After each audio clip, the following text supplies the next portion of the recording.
Boa noite a todos e a todas.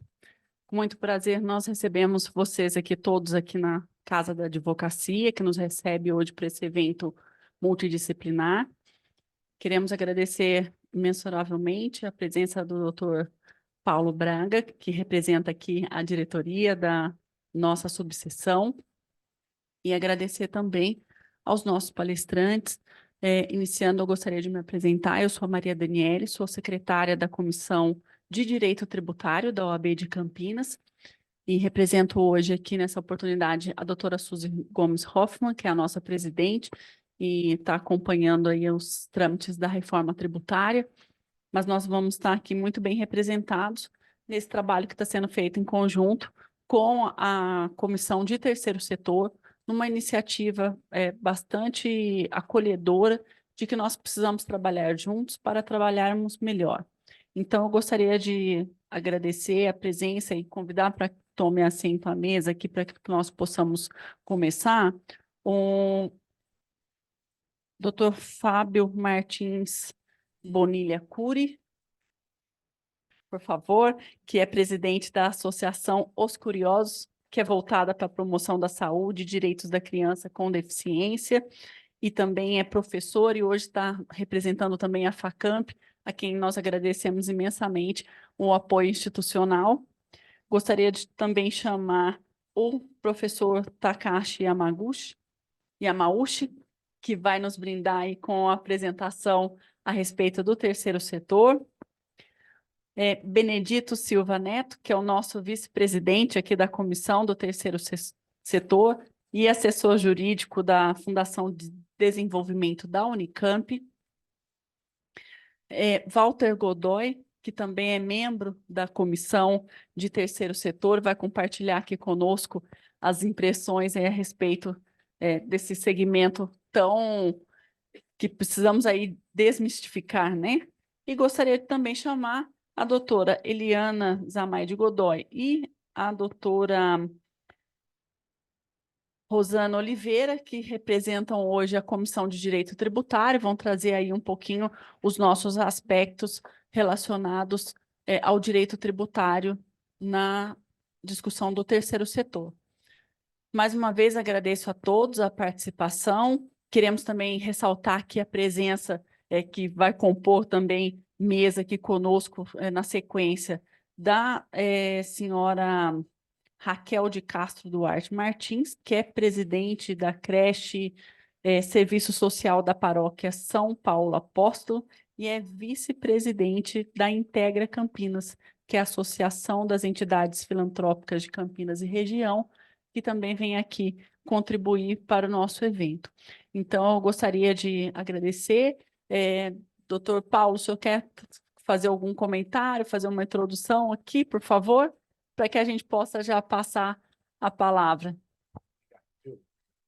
Bom, boa noite a todos e a todas. Eu rapidamente queria dar aqui as boas-vindas em nome da diretoria da OAB, em nome da Luciana, que é a nossa presidente, não pôde estar presente, e parabenizar, viu, Maria Daniela, aproveitar a oportunidade, parabenizar as comissões de Direito Tributário em seu nome, e que se leve um abraço carinhoso da querida amiga Suzy, e também o Neto, um amigo, que está aí à frente da vice-presidência da Comissão Terceiro Setor, e aos palestrantes, viu, Walter, professor Takashi, o Fábio, um querido amigo de longa data de aulas e advocacia, né, Fábio? E, mais uma vez, um prazer muito grande, viu, professor Takashi? Seja bem-vindo aqui, o senhor e todos os palestrantes. E pedir licença, Maria Daniela, eu não posso ficar até o final também. Fábio, tenho aula daqui a pouco, tem que chegar no horário, né? Mas sintam-se em casa. Muito obrigado, viu? Obrigado, viu, Maria Daniela?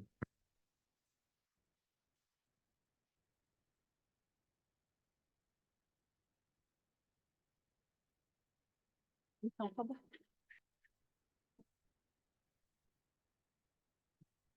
Porque a ideia é que quem for falar, para ficar mais fácil também.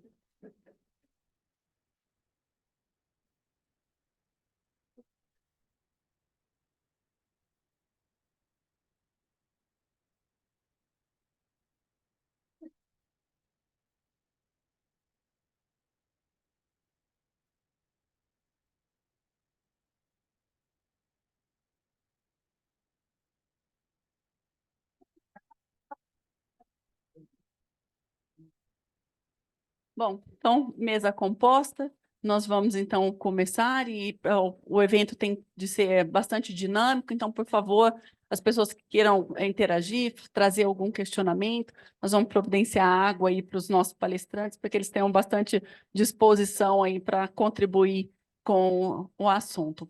Então, eu vou passar a palavra aqui e, por favor, eu passo aí a introdução. E fique à vontade aí para passar. Na sequência, nós já vamos começar com o professor. Boa noite a todos. Gostaria de agradecer à Comissão do Terceiro Setor, em nome do Dr. Neto, em nome do Dr. Fabrício. Muito obrigado pelo convite. Estou aqui representando a Facamp, que se sente honrada de apoiar um evento de tamanha importância. Gostaria de agradecer à diretoria da UAB, na pessoa do meu amigo Paulo, Dr. Paulo, e dizer do fundo do meu coração que eu estou muito feliz de estar aqui, mas havia comentado com o Dr. Fabrício como as palestras, os cursos e a atuação da gestão da UAB tem sido impressionante, né? Com uma participação de temas paritários, com uma participação de pessoas com deficiência, com uma participação de inclusão em todos os seus eventos. E eu gostaria de parabenizar a diretoria, na pessoa do Dr. Paulo, que ele repasse isso para a doutora Luciana, porque eu, como alguém que presta atenção nisso, tenho visto desde o começo da gestão algo que eu nunca tinha visto antes. Então, gostaria de parabenizar. E eventos de tamanha envergadura como essa só refletem esse propósito da diretoria de realmente trazer uma OAB mais democrática e mais diversa. Então, parabéns, parabéns. E aproveitando esse ensejo, apenas para falar que a Facamp apoia o evento. Nós, do mestrado da Facamp, temos um curso de mestrado em Direito Empresarial, né, que está com inscrições abertas até o dia 31 de maio. Nosso foco é o direito empresarial em si, mas temas correlatos ao direito empresarial, como o terceiro setor, e a importância do terceiro setor na sua economia, na movimentação da economia, na movimentação da estrutura brasileira como um todo, e temas que são caros para todos nós, né? Então, governança corporativa, tributação, imunidade, são temas de estudo que compõem a nossa linha de estudo e que compõem também aqui a linha de estudo do terceiro setor. Então, é um prazer estar aqui, é um prazer ouvir uma mesa de tamanho e envergadura como essa, e vou passar a palavra para quem realmente entende do assunto, e eu ficar aqui, trocar inclusive com o senhor, por favor, venha compor a mesa aqui, e eu fico ali, vai ser um prazer, tá bom?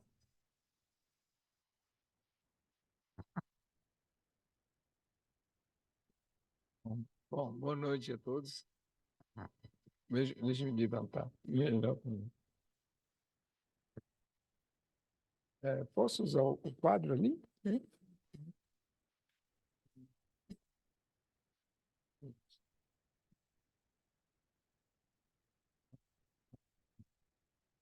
Ah, não, tá bom, tá bom. Bom, boa noite a todos.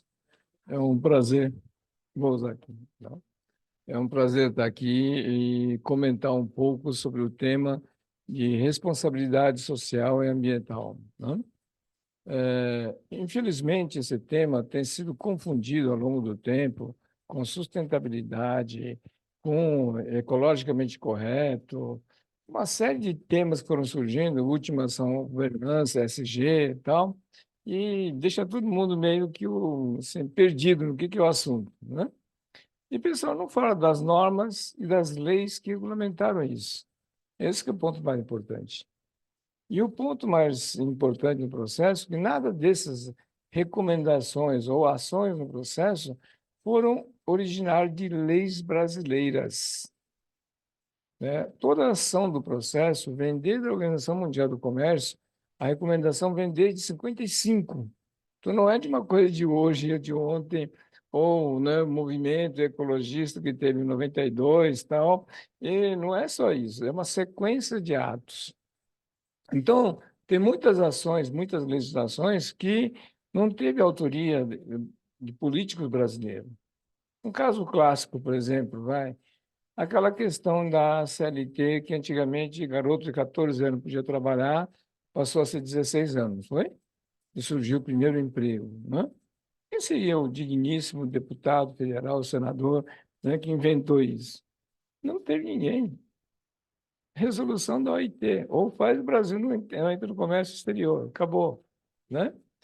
Qual foi o deputado que resolveu fazer com que as empresas acima de 100 funcionários têm que ter no mínimo 2% de eficiente físico, né? Tá chegando a 5%, não é isso?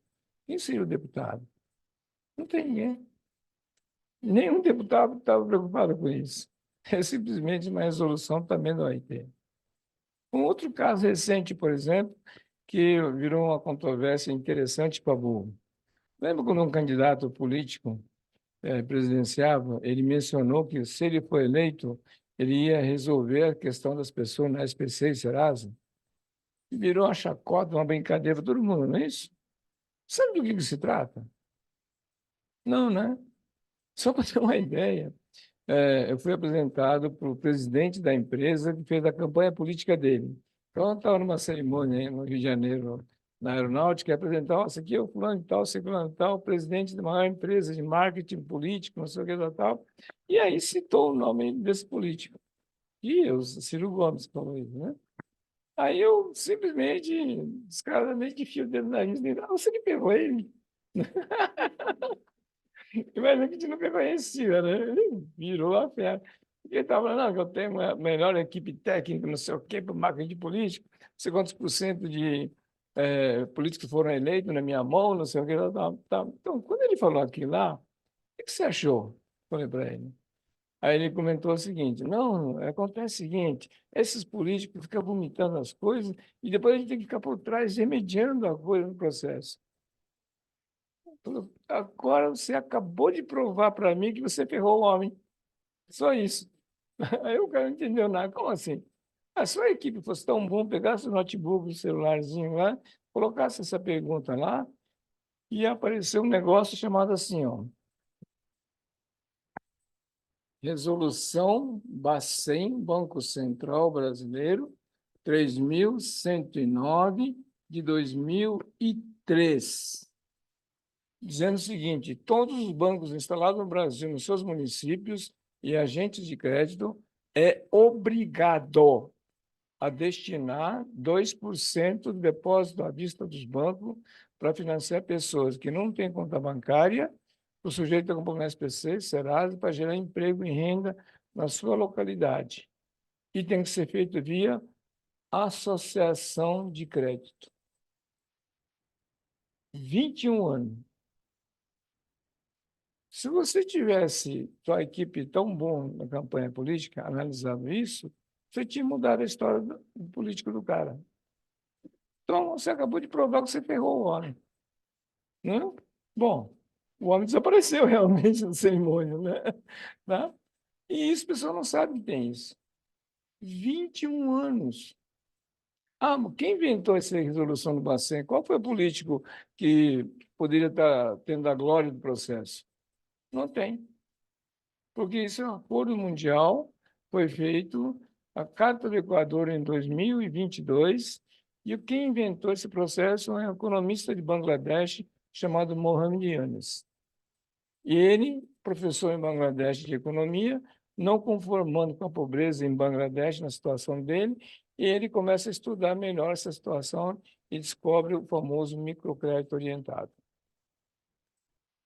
Quem chamou ele para conhecer melhor esse processo foi Bill Clinton, ainda não era presidente ainda dos Estados Unidos, ele era governador, ele foi aos Estados Unidos, passou um período, implantou lá também, porque ele leva um susto, porque ele estava trabalhando com Bangladesh, que é miseráveis no processo.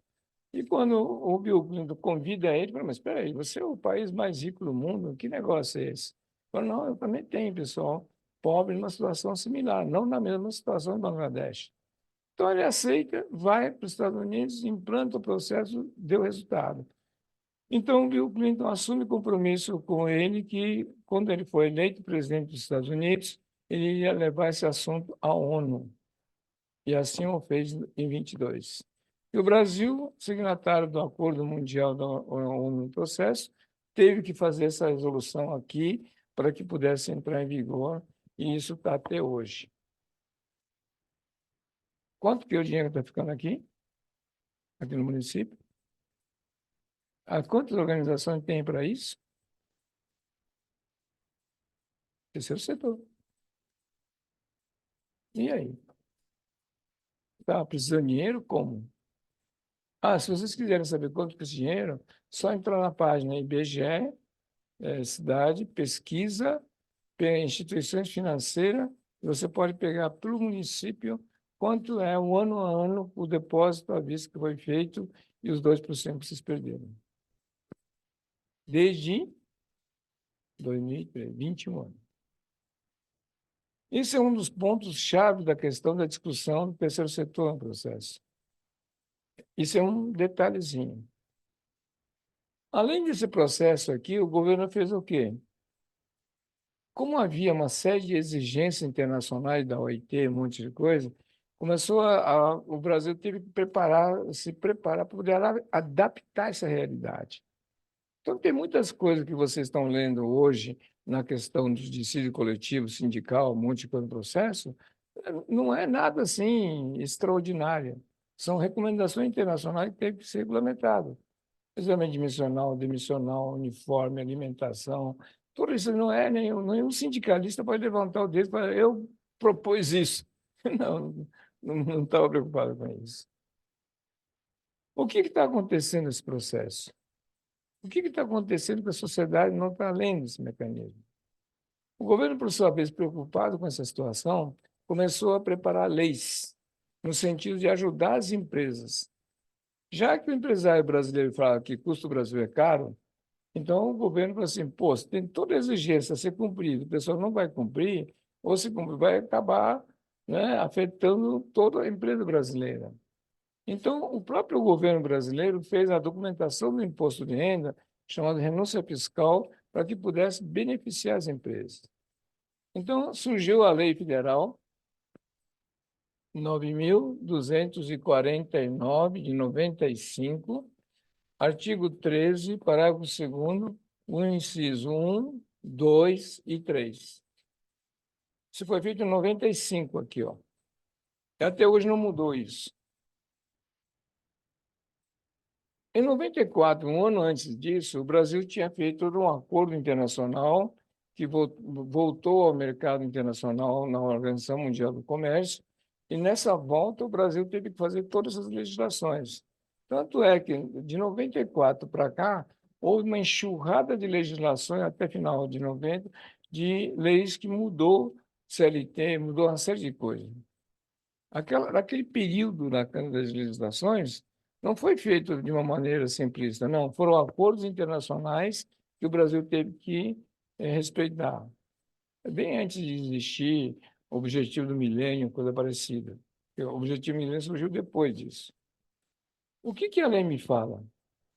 A lei me fala que as empresas podem utilizar, esse inciso 1, lei de incentivo à cultura. Só que lei de incentivo à cultura é sobre imposto de renda a pagar, pessoa física e jurídica, mas só que houve uma atrofiada nesse processo. Então, essa lei não foi feita para poder bancar artista, coisa parecida, não. A legislação original é bem clara, para a preservação da memória artístico, cultural, histórico, paisagístico. É para isso. Onde está sendo feito isso? O que tem é pagar show, não sei o que lá, aquele casamento, não sei o quê, lembra do escândalo que houve? Aí voltou toda outra vez, não é? Mas não era para isso. Por que não está sendo feito isso? Então, é uma atrofiada que houve. Tem lei federal, estadual e municipal. Se não tem lei suficiente pelo imposto de renda, pode fazer pelo ICMS ou IPTU das comunidades para fazer essas ações no processo. Quem está fazendo isso? Quem está cuidando desse patrimônio histórico, artístico, cultural? Como é que está sendo feito isso? Agora, o mais importante não é isso aí, o inciso 2. Ela fala que as empresas podem destinar 1,5% do lucro operacional das empresas antes das deduções, não é lucro líquido, destinado para educação e pesquisa. Qual empresa está usando isso?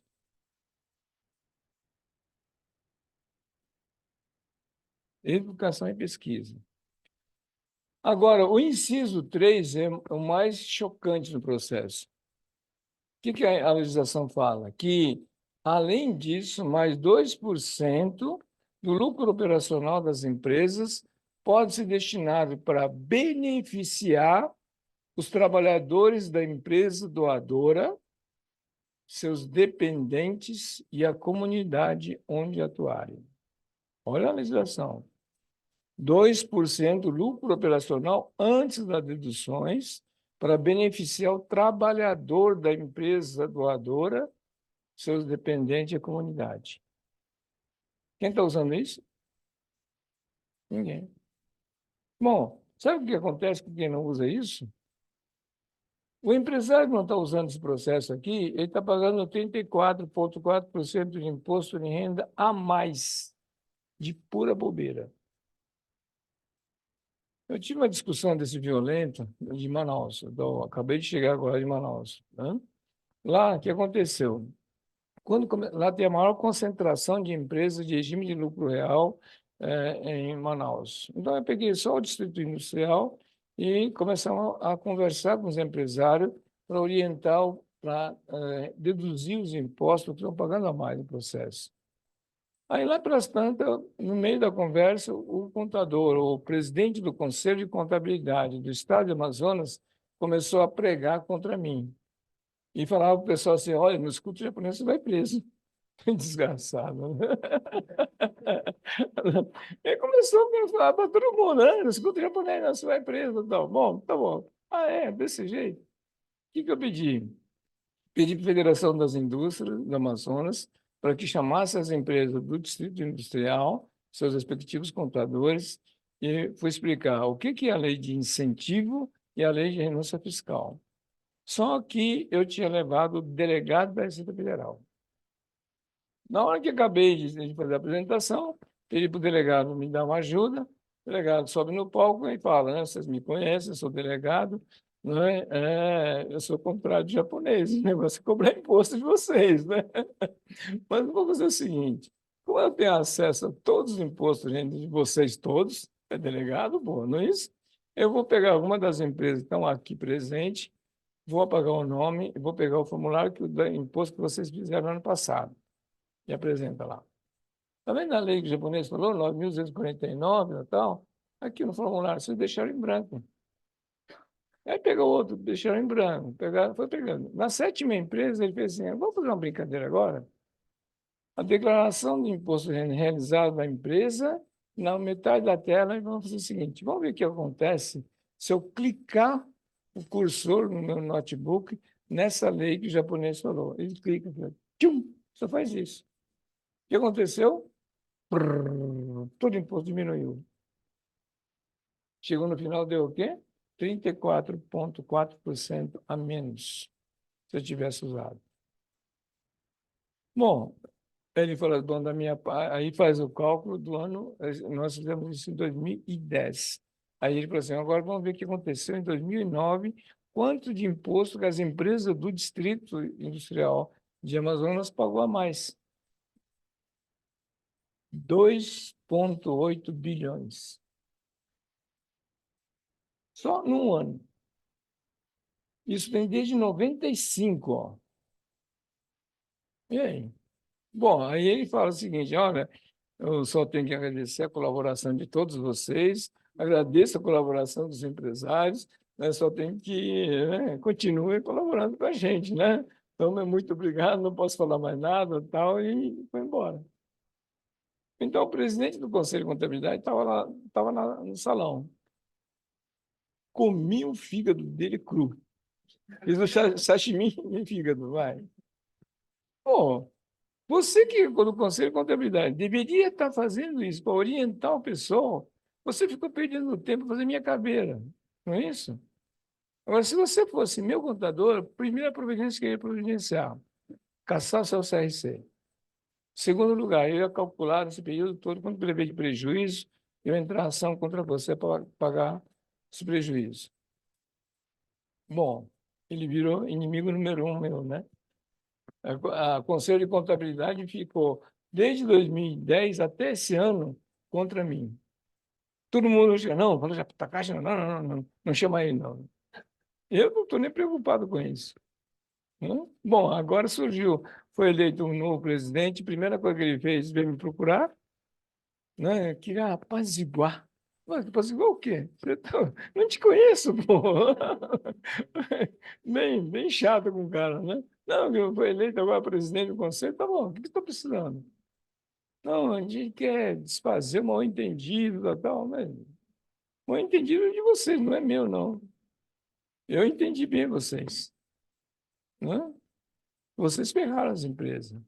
Bom, agora, daqui a 15 dias, desse mês de maio ainda, vou realizar um seminário sobre esse assunto no Conselho de Contabilidade do Amazonas. Ele pediu para mim, mas, tipo assim, dá para fazer isso para a gente fazer igual? Mas não tem ninguém competente para fazer isso? Não tem. Bom, e assim por diante, a gente tem passado situações homéricas por aí. Um caso recente que houve em Santa Catarina, o Conselho Regional de Contabilidade estava lançando um livro sobre balanço socioambiental. E o pessoal pediu para que eu fosse lá para mim discutir sobre isso. Falei, dá. E eles estavam distribuindo uma cartilha sobre balanço socioambiental.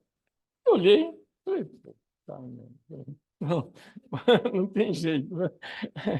Aí, quando passaram a palavra para mim, eu falei assim, fala uma coisa, aqui é a casa do Conselho Regional de Contabilidade do Estado de Santa Catarina, né? Isso.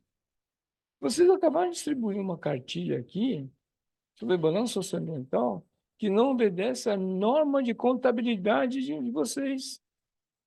Que porra é essa? Você quer comente o quê? Você não conhece a norma? Não sabiam. Como muitos contadores não sabem. Norma chamada o quê?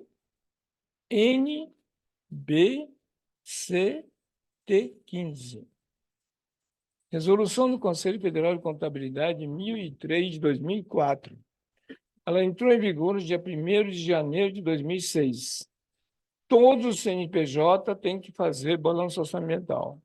Todos. Não importa se é empresa, microempresa, SA, cooperativa, o que for. Não tem nenhuma exceção. Inclusive, a resolução é bem lacônica. Ela falou o quê?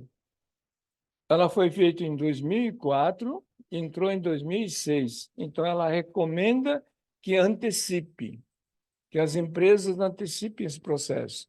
Porque tem que mudar todo o software de compra, recursos humanos, um monte de coisa, para se adaptar a essa realidade. Quem está fazendo isso? Ah, não dá multa, tá? Então pode deixar sem fazer, né? Não é isso? Só que tem um detalhe. Quem não tem um balanço socioambiental vai pegar financiamento bancário no processo, pode olhar no formulário. Tanto financiamento agrícola, empresarial, o que for, está lá. Balanço socioambiental tem um lugar. Se você não fizer X, não apresentar a norma T15, você é financiado normalmente. Nenhuma recomendação extra no processo. Só que se você fizer um X, apresentou o T15 aqui, você tem subsídio no financiamento, entre 2% a 5% do valor financiado e pelo menos 15% adicional no prazo de pagamento. Não quer fazer? Não faça. Não precisa se preocupar. Você imagina quanto está se perdendo sobre isso. Só que isso não foi só isso. Dentro da questão das licitações na antiga Lei 866 de 93, o artigo 3º regulamentava a solicitação da preferência das empresas nas ações sociais e ambientais no processo. E esse artigo 3º foi regulamentado através de um decreto. Decreto Federal 7746 de 2012. Sustentabilidade. Então, o que ela me fala? Se eu estou participando de licitação junto com ele e ele está com preço menor, teoricamente ele ganhou. O que a lei está me falando? Não. Se eu tiver o balanço socioambiental atestado de sustentabilidade, meu preço pode estar 20% acima dele, mas é meu. Checkmate. Na nova lei, a 14.133 agora de 21, está no artigo 5 e 26. Ela fala o seguinte: atestado de sustentabilidade. Quem é que tem que fornecer o atestado? O decreto é bem claro. Conselho de Políticas Públicas. Isso é, o município tem um conselho de educação, saúde, meio ambiente, um monte de coisa. Então, deveria formar um conselhão de políticas públicas no município. Cada presidente desse conselho devia formar um núcleo central disso. Só que a lei me fala Conselho de Políticas Públicas ou entidade credenciada. Associações credenciadas para trabalhar com isso. São elas que podem expedir o atestado de sustentabilidade. E para isso existe a norma da ABNT, tem a norma do Conselho de Contabilidade e tem a ISO, que é o documento internacional. E aí? Que vem um setor agora que está sendo questionado, né? Os dois segmentos que nós estamos, inclusive, trabalhando. Uma delas foi o Tribunal de Contas dos Estados, daqui de São Paulo também, tá? Já que eles são guardiães da 866, antiga 866 no processo, por que vocês não estão cobrando esse decreto? Falei para eles. Não sabiam. Os fiscais do Conselho, do Tribunal de Contas do Estado de São Paulo não sabiam. Pô, espera aí. Você está brincando comigo? Como é que vocês não obedecem uma lei que deram um decreto se vocês são guardiães dessa lei? Bom, não sabiam realmente. Então, dando treinamento para eles. Uma outra questão foi na área trabalhista. Quer ver uma coisa, por exemplo? Vocês que trabalham com várias empresas no processo, qual a empresa que você conhece que você distribui resultado para os seus funcionários? Quantas empresas vocês conhecem? Pouquíssimas, né? Ainda essas poucas estão fazendo caca. Ninguém falou para distribuir lucro. Não. Alguns empresários chegam para mim e falam, agora quer dizer que se eu levar prejuízo, o funcionário vai dividir comigo, né? Eu falei, babaca, não é nada disso. Só que é o seguinte, o direito de distribuição de resultado é direito constitucional, artigo 7, inciso 11. Eu cheguei para o pessoal da Regional do Trabalho de Manaus e cheguei para os embargadores e falei, o senhor está homologando rescisão trabalhista inconstitucional. Você imagina o susto que o cara levou, né? Mas como? Como você fala isso? Estou te falando que você não está obedecendo. Vamos ler o artigo? O artigo 7 fala sobre o quê? Direito do trabalhador urbano e rural. Inciso 11 fala o quê? Distribuição de resultado ou lucro com seus funcionários no processo.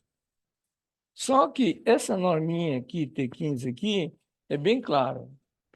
Não é para distribuir lucro do balanço da empresa. Porque o lucro do balanço da empresa, o contador pode fazer a manobra que ele quiser para dar prejuízo. Então, para não acontecer isso, a norma deixou bem claro. Valor adicionado. Então, não é o resultado contábil da miscelânea da salada que sobrou ali, não. É o que a empresa valia ano passado, quanto está valendo agora esse ano. Para isso, existe uma forma de cálculo chamada valor adicionado T3, forma de contabilidade. Aquele valor que tem que ser distribuído para os seus funcionários autônomos e aqueles que prestarem serviço a ela.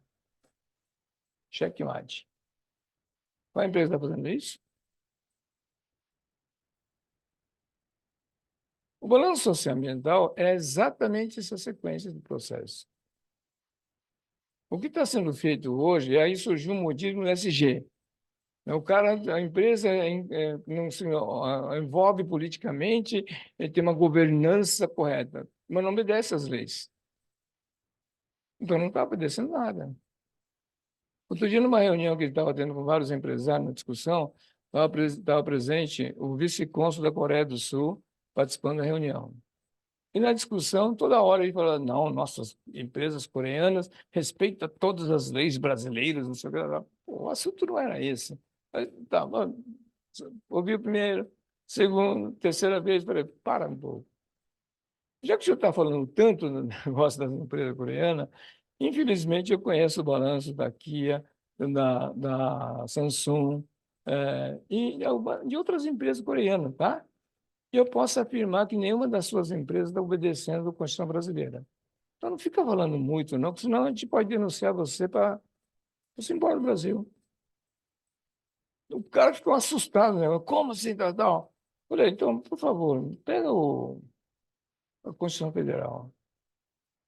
Pega lá, artigo 7, inciso 11. Aí tinha um boy dele do lado lá, clicando assim, tal, e ele mostrou a tela para o presidente.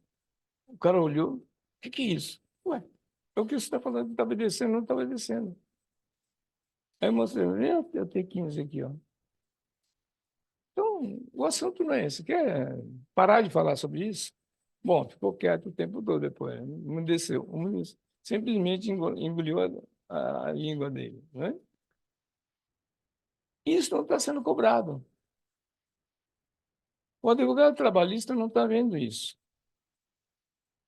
O sindicato de trabalhadores também não lê a Constituição, não cobra isso também. Mas as leis e as normas estão exigindo isso. Então, o que está acontecendo agora? Né? Tem uma discussão muito grande sobre isso e como se estruturar essas ações, como organizar esse procedimento. E ela é pertinente justamente à ação do terceiro setor. Por quê? Quem vai dar o atestado de sustentabilidade só pode ser feito pela sociedade civil, da comunidade local.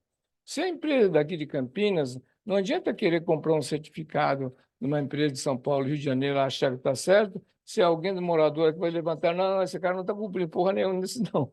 Acaba com tudo. As grandes empresas de certificadora, como Bureau Veritas, RINA, outras no processo, eles não entraram nesse processo. Por que não entraram? A norma é bem clara. Se não houver o cumprimento do processo e houver comprovação de que não houve essa comprovação, o que acontece? A certificadora perde o direito de certificar, além da empresa que perde a certificação dela também. Então, ficou disponibilizado e a responsabilidade disso para a sociedade civil organizada da localidade. Em função disso, como eu faço parte, membro da relatoria da norma, eu ajudei a escrever a norma da BNT, assim como da ISO no processo, nós começamos a criar uma rede de organizações que está credenciando as organizações, treinando no Brasil, de tal maneira que com essas organizações possam estar cobrando essas ações.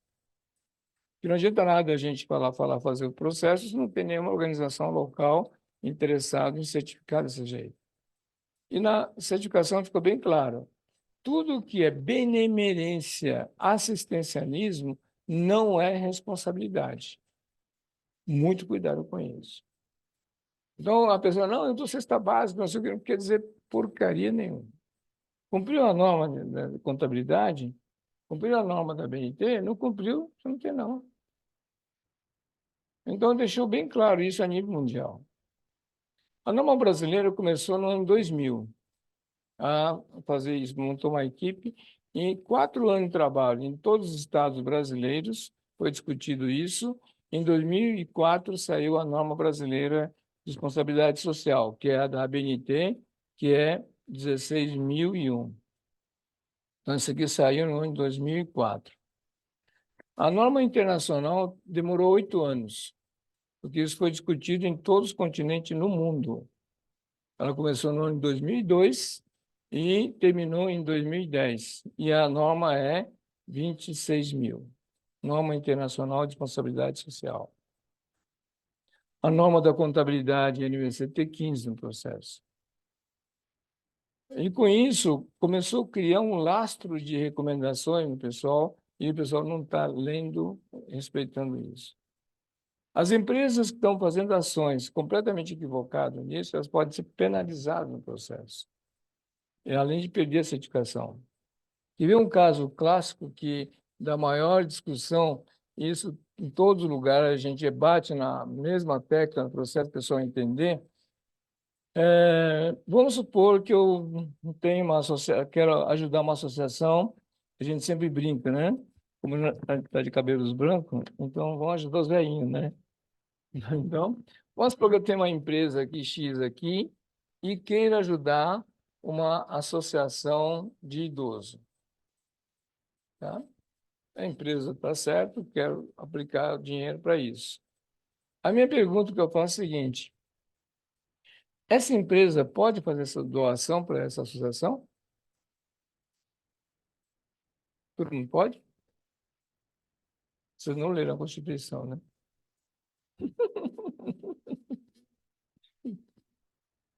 Se eu fizer essa doação direta aqui, estou anarquizando o sistema democrático brasileiro, é crime constitucional. Se você olhar o artigo 244 da Constituição Federal, ela fala o que a assistência social tem que ser feita pelas suas representações. Por que motivo? No município aqui, existe o Conselho Municipal do Idoso, não tem? Nela tá, várias associações de idosos estão participando aqui, tem um sindicato dos trabalhadores aqui, tem o executivo municipal participando e tem a Associação Comercial e Industrial que também está participando, não é isso? E aqui dentro se discute políticas públicas para a melhoria da qualidade dos idosos, não é isso? Vai interferir no DH. Se eu sou empresário, estou associado a ela aqui, esse meu funcionário da Associação Comercial que está aqui, ó, está nomeado através de um decreto municipal que está representando os empresários e a pessoa CPF e RG dele consta no processo, o que esse cara está fazendo se eu passei o dinheiro direto? Está de bobeira? Se eu passei na lista de presença? O que eu devia fazer é, eu posso falar com esse representante, falar, ó, a minha empresa aqui, mas outras empresas do meu grupo aqui querem ajudar o Conselho de Idoso. Você está presente na reunião? Então, leva lá a mensagem com eles. Quais são as prioridades dessas organizações? Estão precisando de quê?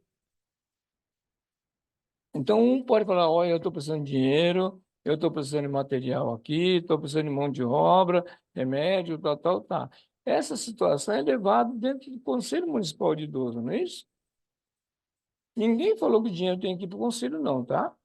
Aí já é sacanagem, é carteirização, tá?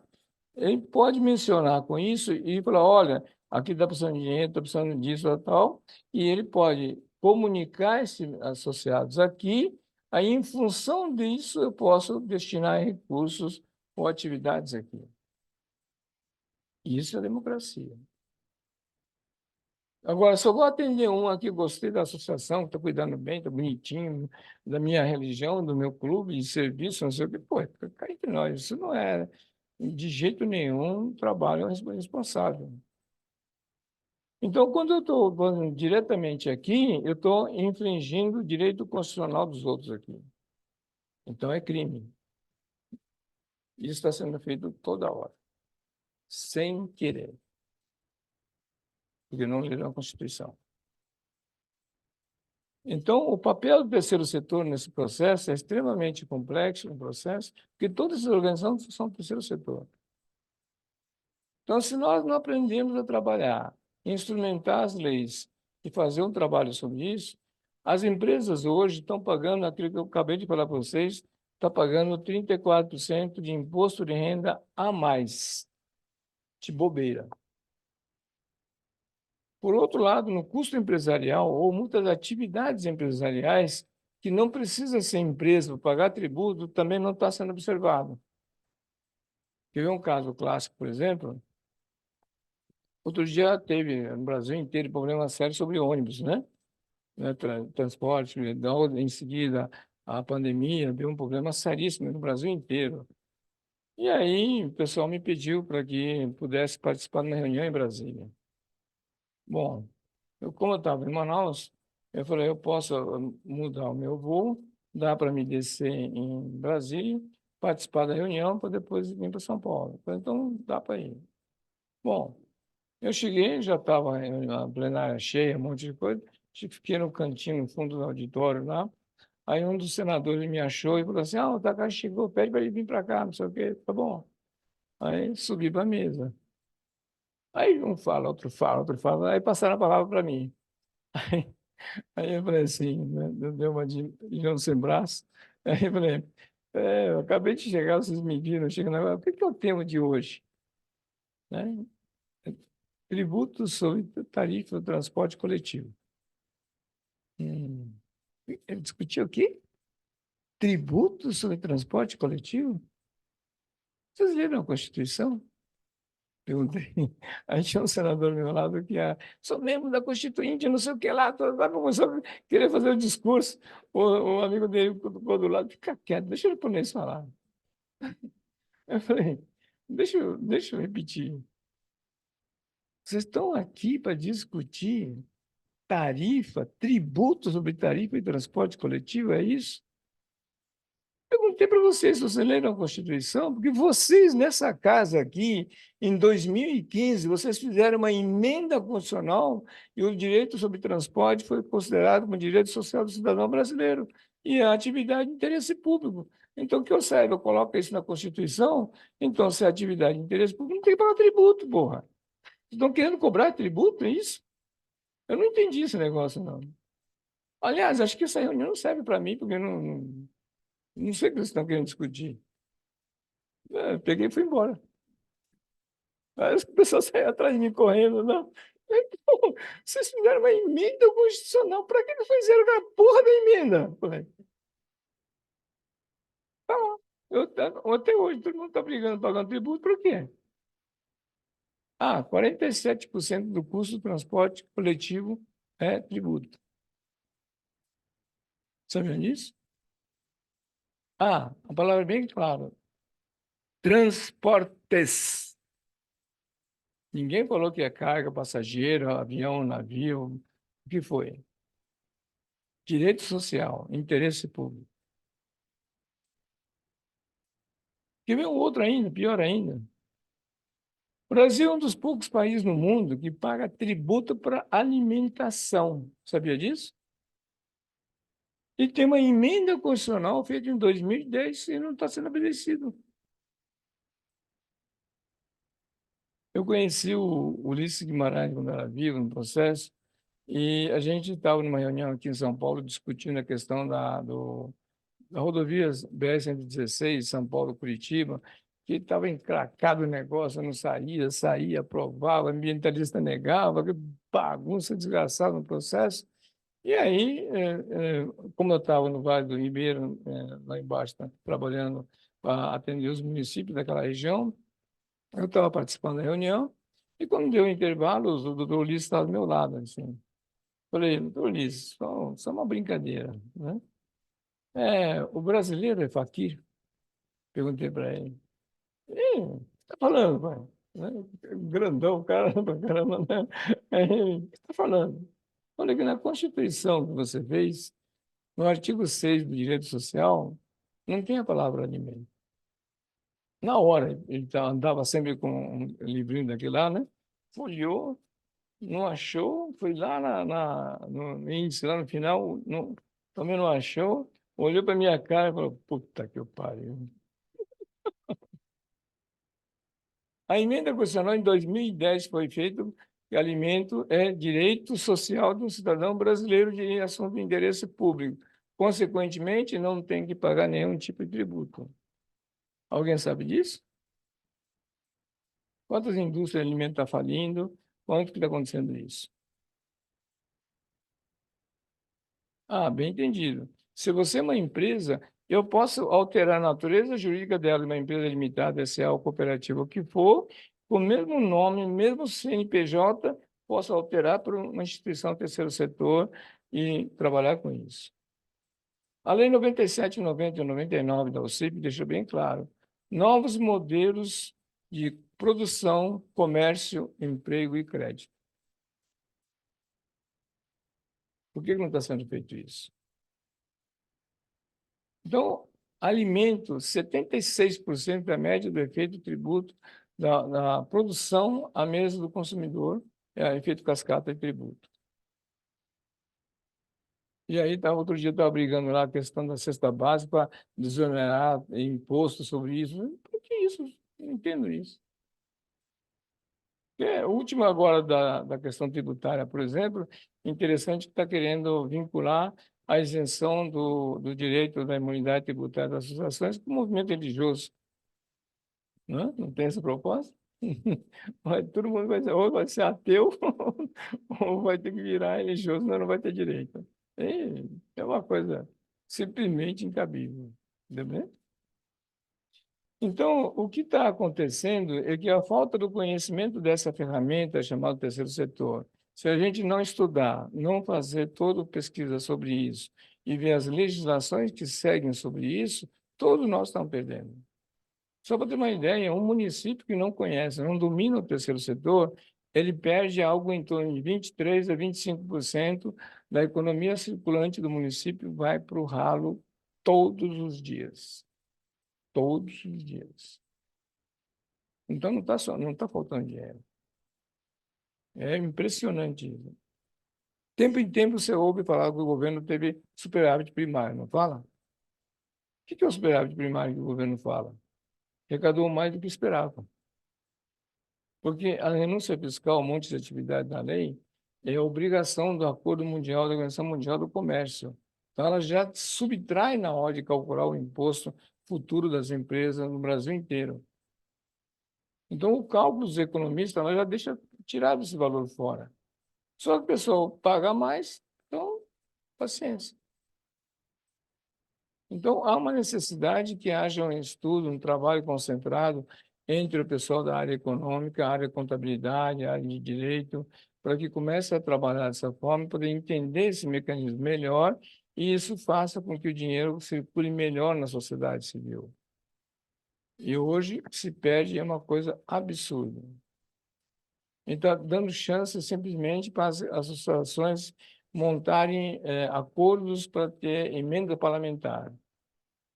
Então, tem muito pessoal que chega para mim e fala, dá para montar uma associação? Eu falei, qual que é a idade? Eu vou pegar a emenda parlamentar. Tá, já mando para aquele lugar. E para mim, a emenda parlamentar é a maior cagada, a maior sujeira que tem, que você está corrompendo o político no processo para ele ser comprado pelo executivo. E você está fazendo com que ele vá na boca do leão, é isso? É uma imoralidade horrorosa no processo. Cada associação tem que ter a capacidade de gerar os próprios recursos na atividade e, sempre eu falo, fazer gestão de uma associação é pior do que administrar uma empresa de SA de capital aberto. Então, se a turma está levando nas coxas para administrar uma associação, vocês não têm noção do que é isso. Ah, bem entendido. Outra coisa. Existe uma norma de contabilidade somente para associações e fundações. NBCT 10.19. O pessoal não está obedecendo isso. Quando alguém traz uma contabilidade, eu peço para ele trazer só o resumo, a última folha do resumo da contabilidade do balanço, pode mostrar da porta. Só da porta. Eu falo, está ilegal ou está legal. NBCT 10.19. Norma brasileira para contabilidade de associações e fundações. E lá na página da Biblioteca do Conselho Federal tem um manual lá. Se você não ler o manual, não vai entender o que tem na norma. Os termos são diferentes, são situações diferentes e não tem software para isso. Tá? Por que eu falo que dá para ver?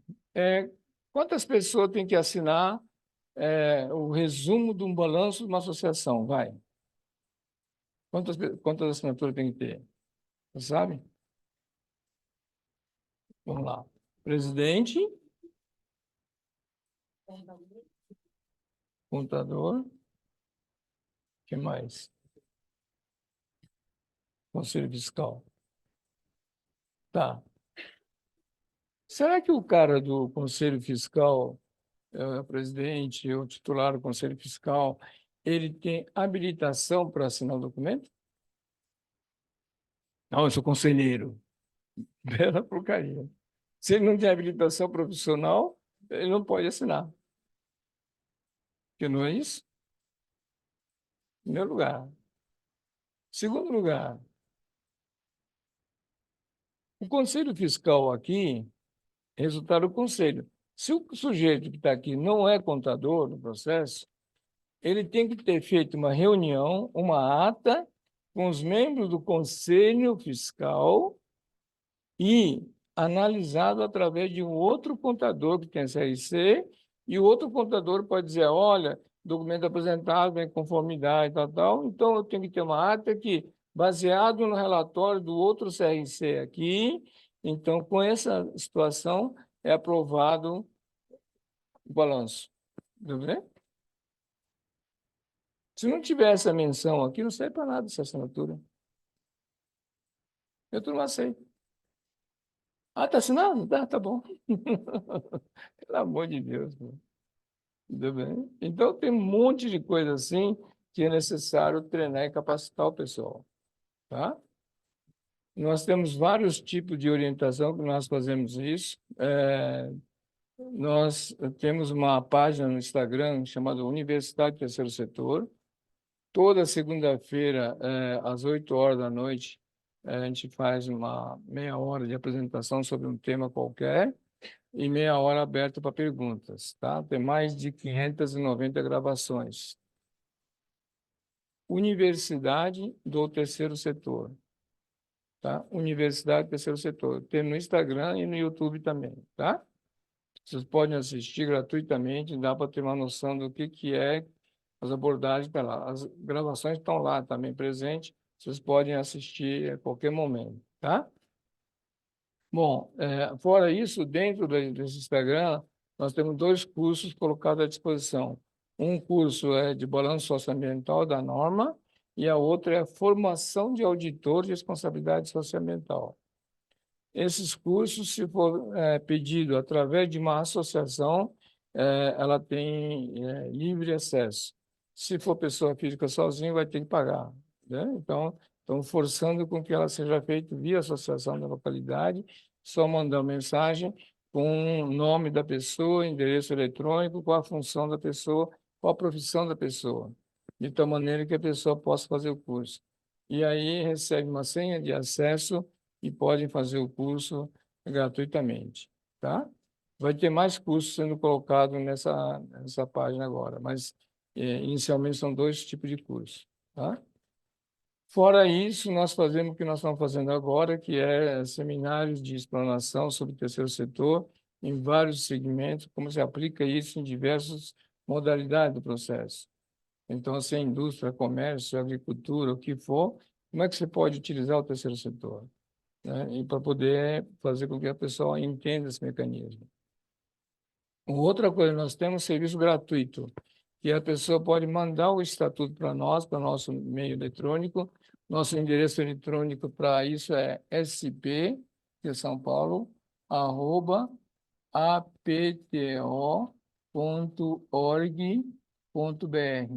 Se mandar o estatuto para cá, nós fazemos um comentário, análise do que aquele estatuto precisa se adequar a novas legislações, e a grande maioria deles não estão obedecendo às leis do processo. O advogado responsável pelo estatuto ou o presidente da organização nos mandando a autorização desse documento, nós fazemos também a estruturação dela na nova legislação, não cobramos nada sobre isso, tá?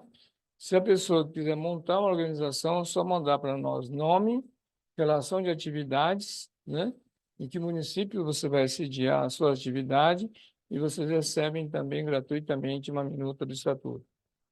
Tá? Tem muitos advogados que querem me matar, mas sinto muito. Porque é o seguinte, qualquer um pode entrar no site e copiar qualquer porcaria, entendeu?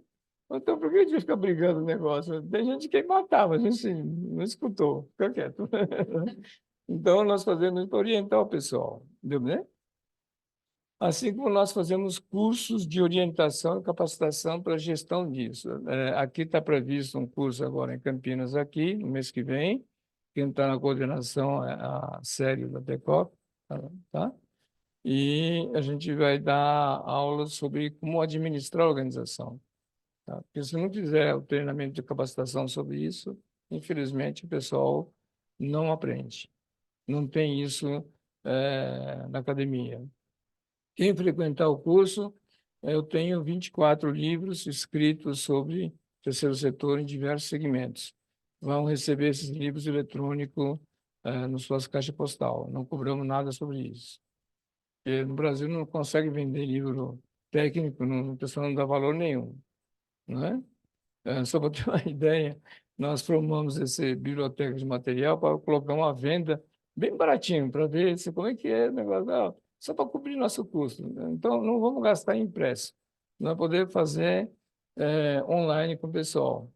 Bom, só para ter uma ideia desse resultado disso, são 24 livros, tá?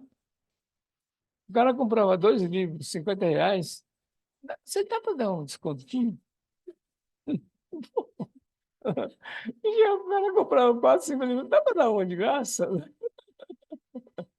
Pô, o único cara, o primeiro cara que me comprou a coleção inteira e pagou, por incrível que pareça, originário da onde? Da Alemanha. Alemanha. Uma instituição de alemão viu, quero tudo, né? Entendemos o conjunto inteiro. Segundo pedido, houve o pedido também. Da onde? Canadá. Canadense. Comprou o conjunto inteiro. E o brasileiro fica brigando por dois. O negócio fala, quer saber de uma coisa? Para de vender essa porcaria, não vão vender mais. Só que se quem não fizer o curso não vai ganhar. Acabou. Entendeu, né? Então, quem fizer o curso total, bem entendido. Tem gente que não faz total. Chega, faz metade, trava. A gente acompanha pelo sistema, dá para acompanhar quantas aulas o cara assistiu, um monte de coisa. A gente dá um prazo para o pessoal para fazer 6 meses, para fazer 20 a 40 horas de treinamento. É só isso. As pessoas não fazem. Aí o que acontece? Eu tenho uma limitação do sistema, que é 500 acessos, né, por vez e tal. Fica o cara lá 3, 4 meses, pula, faz um mês, pula, e aí fica ocupando espaço dos outros, cancela fora. Agora acabou. Não cumpriu os horários, tchau, corta fora. Entendeu? Pô, não dá, é brincadeira, tá? Então, o que a gente precisar sobre isso está à disposição, né? Nós temos uma série de trabalho que vale a pena vocês acompanharem para ver o que é que está sendo feito sobre isso. E nós montamos uma organização chamada Rede Cimasa, que é exatamente a Cimasa é Sistema de Monitoração Socioambiental, e com isso estamos formando rede em vários municípios brasileiros, na organização das associações, para eles poderem trabalhar na expedição do atestado de sustentabilidade. Então, com isso, nós estamos criando essas organizações no Brasil inteiro. Então, aqui em Campinas só tem uma organização só, o resto não tem nada, então está aberto para você trabalharem também à vontade, tá bom? Tudo bem? Deu para ter uma noção? Sistema de monitoração socioambiental, tá? Bom, só agradecer a vocês e o que precisar a gente coloca à disposição, tá bom? Então, boa noite.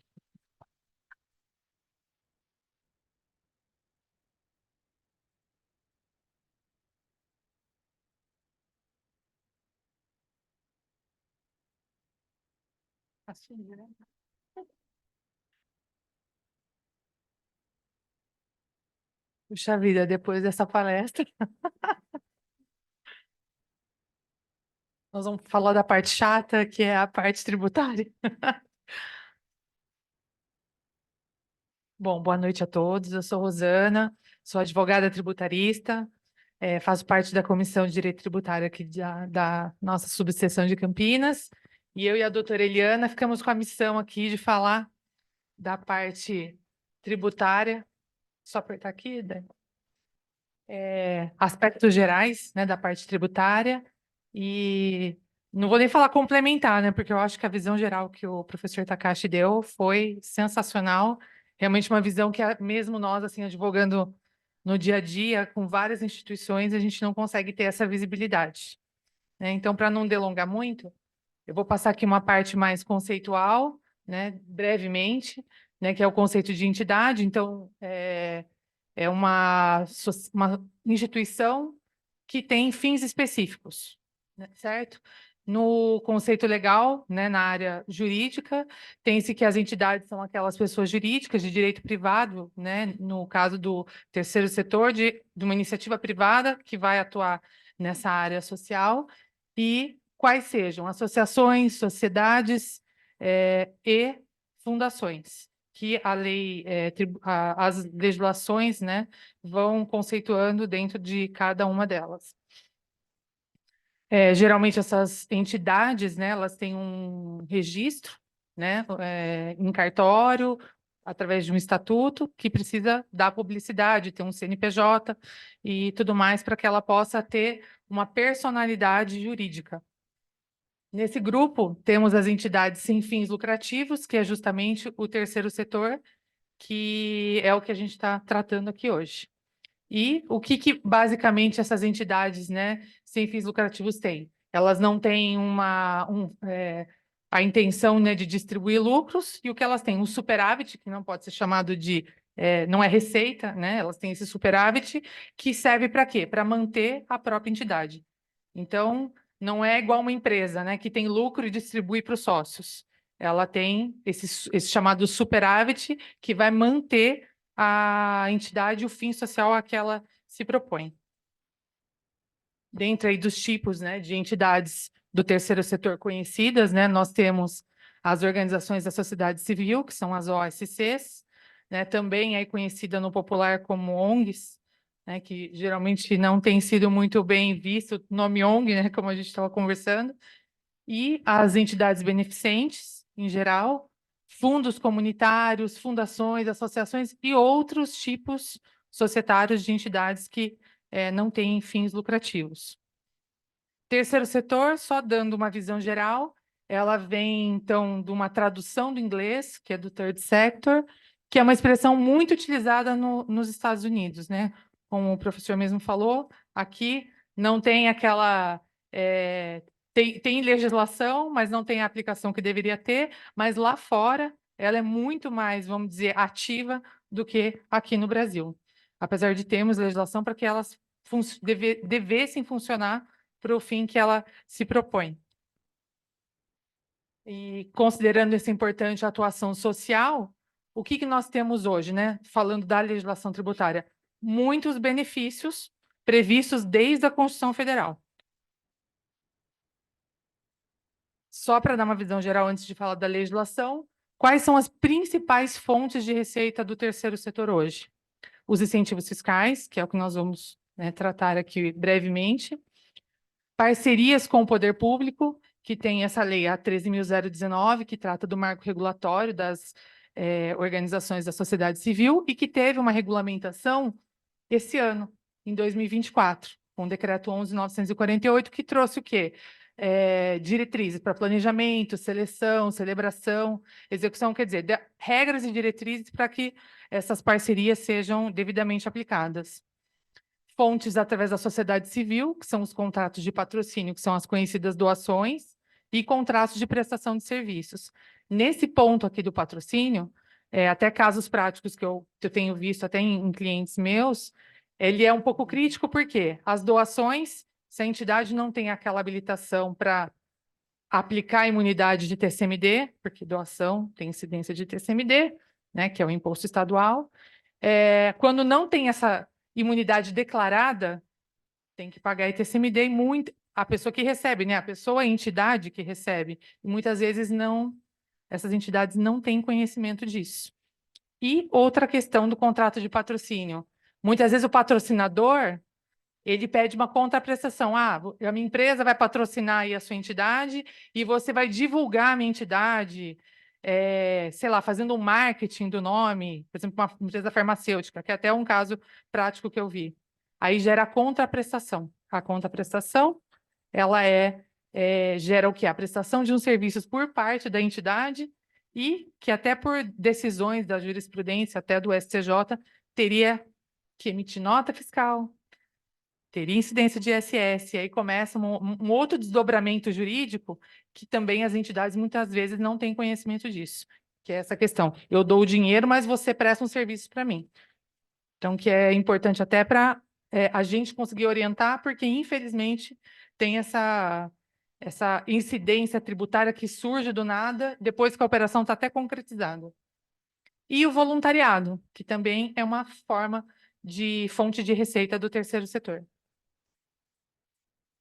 Aí agora vamos entrar na questão da imunidade, que eu acho que é o que no direito tributário mais se fala quando se trata dessas entidades. Fala, mas essas entidades, elas são imunes de impostos, que é o que vai ter lá no artigo da Constituição Federal. Então, elas podem ter imunidade, sim, que vão decorrer da Constituição Federal, porque imunidade, que é assim, a não incidência, ela está fora do campo de incidência, tem que ter previsão na Constituição Federal.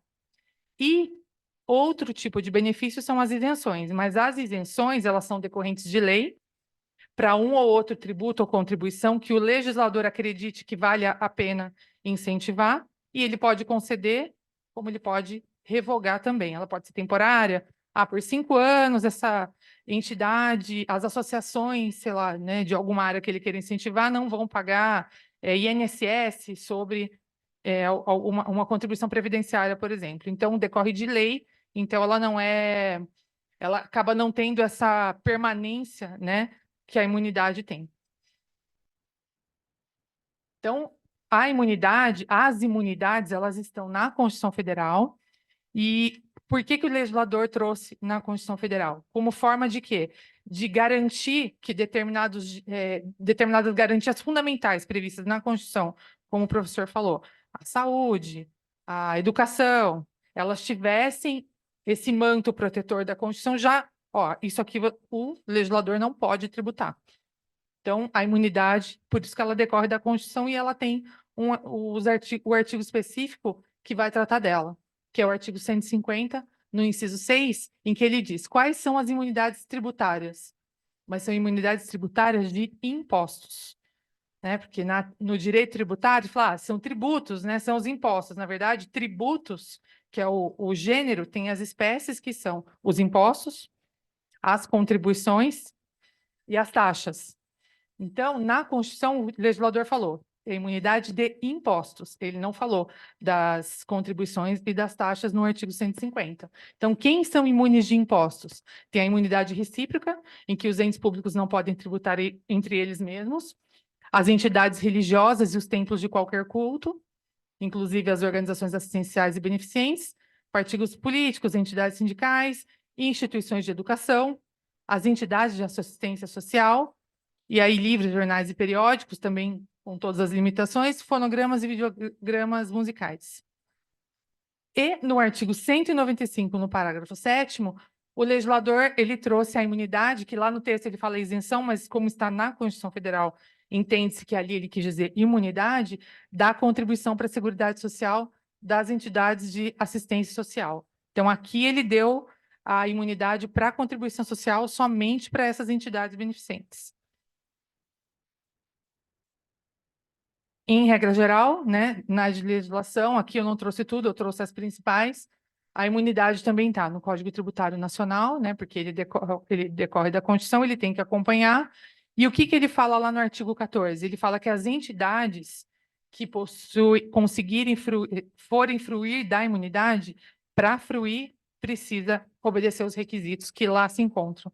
Então, não basta ter a previsão legal. Tá na Constituição agora também, não vou pagar nenhum imposto. Não, você tem que ir lá e comprovar. Um dos requisitos básicos, acho que eu creio que seja o mais importante, é a questão da escrituração contábil.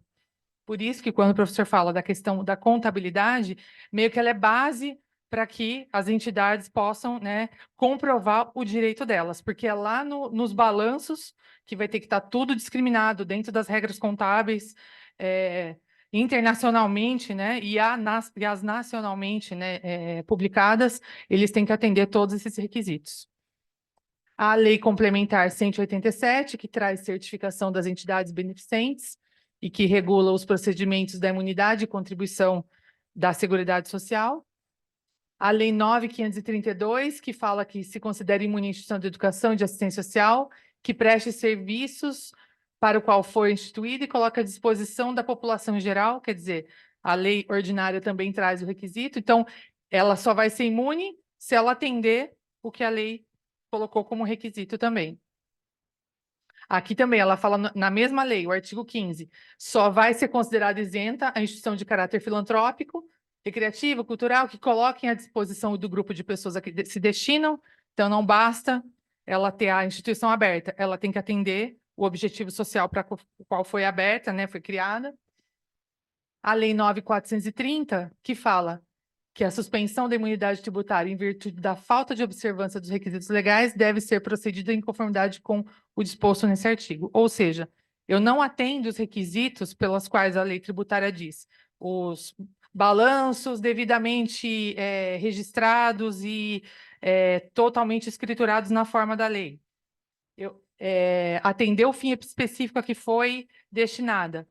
Então, eu posso ter a suspensão da minha imunidade, ou seja, ela não é tão absoluta assim, né? Ela é absoluta, vírgula, né? Aí tem a página 2, que são as exigências que todas as entidades. Por isso que muitas vezes, não, eu acredito que na maioria das vezes, a administrar e gerir tanto uma assessoria tributária, contábil, até a parte administrativa dessas entidades é muito mais complexo do que de uma empresa normal. Porque na empresa normal você já sabe, ó, eu vou pagar, então eu tenho que entregar as obrigações acessórias, eu tenho que gerar as guias, ponto final. Se eu não pagar, a Receita vai me notificar. Aqui não. Aqui eu tenho muitos direitos, mas eu tenho muitas obrigações. E se eu não cumprir todas essas obrigações, eu vou gerar um ônus e até perder todo aquele... até o direito de manter aquela entidade aberta. Gerar até um passivo maior do que a entidade possa suportar. Aqui tem também a 10.637, que fala que não se aplica, estipula que não se aplica proibição de remuneração dos dirigentes empregados para tais entidades, qualificadas como a CIP. Porque tem muito essa questão, assim, do questionamento. É uma entidade beneficente, é uma associação, então ela tem um fim social, ela não tem lucro, né? Então, não tem lucro, tem superávit, e ela não pode distribuir nenhuma remuneração, mas ela não pode distribuir lucro através de uma remuneração, sabe aquela lucro... exatamente. Então, o que acontece?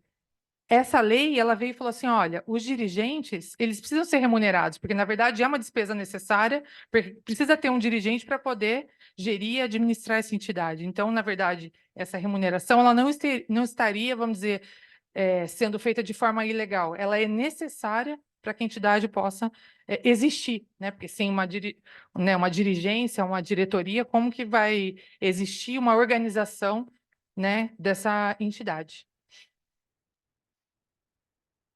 E aí, vindo para a legislação também mais específica, né, porque o rol é enorme, então eu trouxe as principais, o que a Receita Federal diz? A Receita Federal diz no parecer normativo CST, lá de 74, tá? E tem muitos pareceres normativos da Receita que são antigos e que ainda hoje são aplicados. Ela fala que as atividades de exploração econômica podem ser isentas do imposto de renda, tendo em relevo a finalidade social e diminuta significação econômica das entidades favorecidas. Quer dizer que o parecer entende que realmente é possível essa isenção de imposto de renda, na verdade, imunidade, né, porque decorre da Constituição, dessas entidades, quando elas atendam sua finalidade social. As soluções de consulta, que eu trouxe 3 aqui, a de 2017, que fala justamente da remuneração de dirigentes das entidades, que não impede a fruição da imunidade, que é importante colocar isso, né, porque às vezes dá a sensação que está tentando distribuir lucro através da remuneração dos dirigentes, mas se tiver tudo certinho, comprovado dentro dos balanços, atendendo o artigo 14 do Código Tributário, então esse pagamento ele é válido e não impede que a entidade frua da imunidade a que ela tem direito. Essa solução de consulta também mais recente aqui de 2023, ela fala das receitas financeiras das entidades imunes.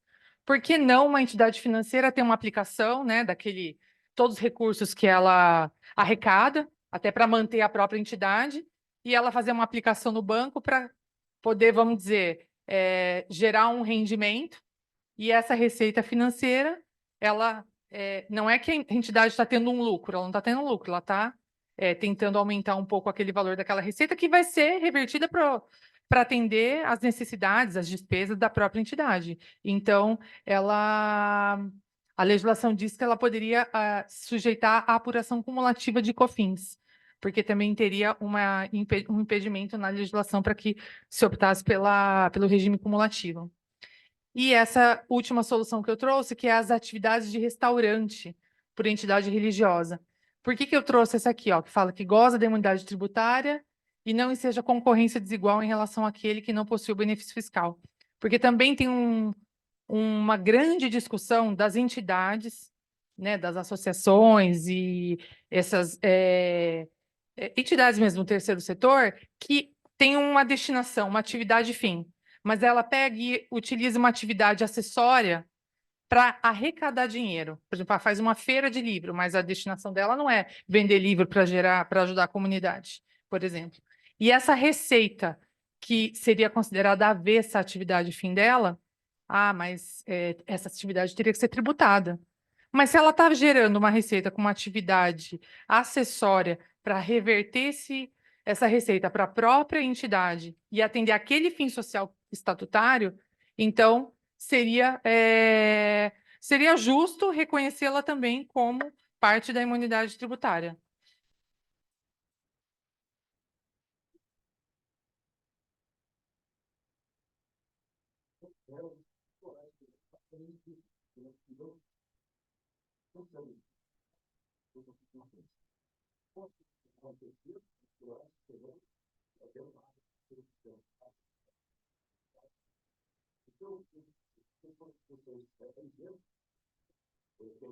Então, aí você já colocou, aí começou o complicador. Você pegou um terceiro, esse terceiro vai estar num outro local, ele vai ter que ter uma pessoa, uma personalidade jurídica, vai ter que ter um CNPJ. Aham.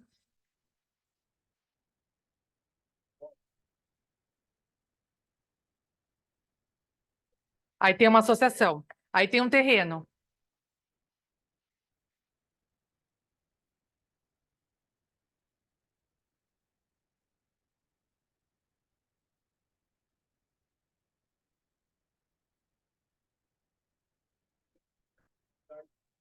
Mas aí você vai colocar um terceiro para administrar. Uma atividade, por exemplo, de um estacionamento, por exemplo. Isso aí é super polêmico. Super polêmico isso daí. A gente pode até voltar a falar disso aí no final, lá nas questões de debate. É super polêmico, porque até já teve jurisprudência disso, no caso de igreja, que tinha um terreno, que explorou o terreno para fazer estacionamento, para reverter o dinheiro para a igreja, para poder. Boa pergunta. Será que eles pagam imposto sobre a receita do estacionamento?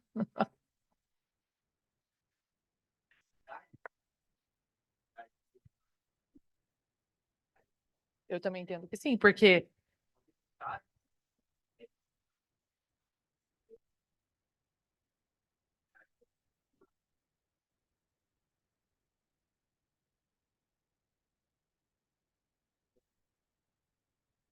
então, mas o terceiro vai ser uma outra pessoa jurídica, que vai ter um outro KNAI, e que vai ter que emitir nota fiscal, porque atividades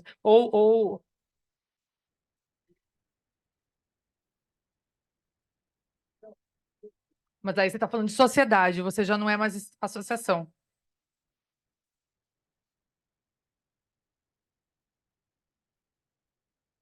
É porque a associação ela é um tipo societário que ela não é registrada na junta comercial. Ela não é sociedade. A sociedade que a gente conhece da lei das SAs, que está no Código Civil. Entendeu? Ela tem um outro formato. E ela não tem que atender fins sociais, ela vai obedecer os quinais que estão lá no site do IBGE. Então, por isso que eu falei, é bem mais complexo do que isso, né? Eu vou investir aqui, e aí, como eu sou uma associação, eu vou transferir os benefícios fiscais. Não. O que vai acontecer é que o dinheiro que vem para cá vem como doação, lembra as fontes de receita? E aí tem que ter o contrato de patrocínio ou contrato de doação. E aí a entidade tem que ter a imunidade do ITCMD declarada para não ter que pagar o ITCMD. E aí essa receita de doação que entrar, e ela vai ser imune, como a legislação permite. Por isso que eu falei, é bem mais complexo.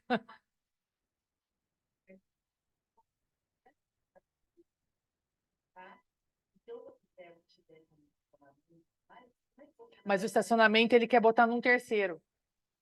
Entendeu?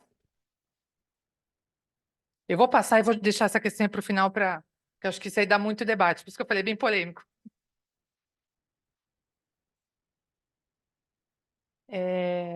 As obrigações acessórias, vou falar também brevemente. Então, porque não é porque a entidade é imune que ela também está imune das obrigações acessórias. Então, no caso, a Instrução Normativa 2004 de 2021, ela exige a entrega da ECF pelas entidades, obrigatoriamente dos templos de qualquer culto, associações, clubes e esportivos e os partidos políticos, inclusive suas fundações.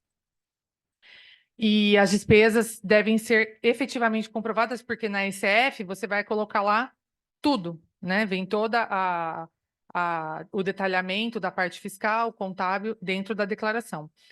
E também, né, eu não coloquei no slide, quando a entidade ela é obrigada à entrega da EFD contribuições, que é o SPED de contribuições que basicamente são do PIS e da COFINS, cujo seu total de contribuição social some mais de 10 mil reais, ela automaticamente fica obrigada a ECF também. Então, aí tem que entregar EFD e a ECF.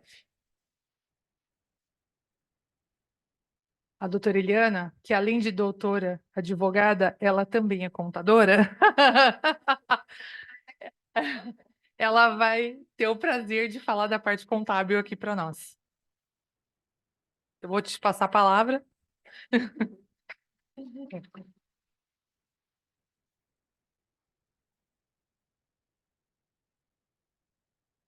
Quer que eu fale? Boa noite, doutora Rosana gentilmente me apresentou. Professor, desculpa, mas eu também sou contadora, mas eu compactuo com as suas ideias. Eu gosto muito do terceiro setor, eu já tive muita atividade com o terceiro setor em várias frentes, tanto na frente como gestora, como contadora, como consultora. Então, eu tenho uma boa noção do que acontece nas instituições todas. E o problema a gente vai ver um pouquinho mais para frente, tá? Então, a contabilidade do terceiro setor é uma coisa muito mais complexa do que realmente o professor disse das SAs. Por quê? Primeiro, nós estamos obrigados, todas as empresas, alguém acha que não, mas todas são, a seguir a Lei 6.404, artigo 176, que fala de todas as demonstrações obrigatórias. Então, é a primeira legislação. Então, não, eu sou simples, alguma coisa não preciso fazer. Todo mundo precisa fazer. E o terceiro setor, além da legislação da 6.404 e outras legislações, ela também precisa seguir uma norma que se chama ITG, que é Interpretação Técnica Geral, que é uma lei são duas normas que têm que ser seguidas. Primeiro, as NBCTs, que são específicas de cada assunto, e depois tem essa específica que é para entidade de finalidade, sem finalidade de lucros, tá? Então, essa aqui tem que ser seguida na íntegra, porque senão está incorreto. Professor, se eu falar alguma besteira, o senhor me corrige, por favor. Então, o que a gente vai precisar? Do balanço patrimonial, demonstração do resultado do período, demonstração das mutações do patrimônio líquido, demonstração do fluxo de caixa, notas explicativas. O que muda aí? Tá, até aí a gente tá todas as empresas SA, limitada, todas têm essas denominações. Só que no balanço patrimonial de uma contabilidade do terceiro setor, a conta capital vai se chamar patrimônio social, porque não é do empresário, ela é pública, né? Pública que eu estou falando da associação. O lucro ou prejuízo, ele vai ser chamado, como a doutora Rosana já mencionou, como superávit ou déficit do período. E dentro ainda, fora do balanço, tem que ser feito uma outra escrituração das contas de compensação, que são os controles de isenções, gratuidades e outras informações. Por quê? Apesar de serem isenções, a gente usar como isenção, a Receita Federal cobra 1000 vezes mais, ou a Secretaria da Fazenda, ou a prefeitura municipal de cada município. Por quê? Porque não paga nada. Então, eles querem saber se a gente está aplicando direito o dinheiro que eles estão liberando para a gente, ou que eles estão renunciando, ou que eles estão isentando, ou até deixando imune, né? Então, essas contas de compensação, elas têm que ser muito bem controladas. Inclusive, há voluntários, que a gente falou voluntários, tem várias instituições que eu conheço, que elas tratam voluntários como não é mão de obra, não é remunerado, não é mesmo, só que é um dinheiro que está entrando para aquela entidade. Então, ela tem que ser contabilizada sim. Então, eu fico tantas horas, tem que contabilizar todas essas horas de voluntariado. E isso, várias instituições que eu tenho trabalhado não estão fazendo. Eu tenho um cliente que foi autuado pela prefeitura do município onde ele se encontra, porque ele tem que colocar na conta de voluntariado, por exemplo, quanto ele tem que dar um valor. Então, aquele voluntariado do ano representou 20 mil reais, mas não saiu 20 mil reais. Então, tem que ter a conta positiva 20 mil e a negativa menos 20 mil, para dar zero. Mas tem que ter o lançamento negativo, o crédito e o débito, né? Falando na linguagem contábil. E ele não colocou zero. E a prefeitura autuou, o auditor municipal. Falou, tá errado. Você tem voluntariado, então você tem que valorizar o teu voluntariado e zerar a conta. Ele não fez. Obrigada, doutora Rosana. Então, é muito importante essas contas que parecem, nossa, mas é de graça, ninguém está fazendo nada, né? Então, tem que ser passado sim. Outra coisa também, que eu vou dar um ganchinho aqui, são da legislação trabalhista. Às vezes, eles têm funcionários, mas a gente é imune, mas a gente é isento. Não. O terceiro setor é muito complexo. Então, tem que ser beneficente, tem que ter várias isenções legais para poder não pagar a folha de pagamento ou pagar só um percentual sobre PIS, só coisas assim. Mas, na verdade, ela tem que ter funcionários. Várias entidades têm funcionário, folha de pagamento, ação trabalhista e tudo mais. Então, imunidade tributária é uma coisa, trabalhista, totalmente diferente. Tá? Bom, aí eu, como experiência de campo, vamos dizer, né? Eu observei, das várias que eu passei, poucas entidades, dessas que eu fiz auditoria, consultoria, poucas delas se mantiveram, vamos dizer assim, né? E eu fui fazer uma pesquisa Brasil mesmo, nível Brasil, né? E o que aconteceu? Eu achei um mapa do IPEA, ele chama Mapa das ONGs, esse mapa. Se vocês procurarem Mapa das ONGs, ele vai aparecer. E eu verifiquei, um relatório grande, não trouxe todas as em transparência, porque é muita coisa. E por que elas se encerram? Então, primeiro motivo, queda de financiamento internacional.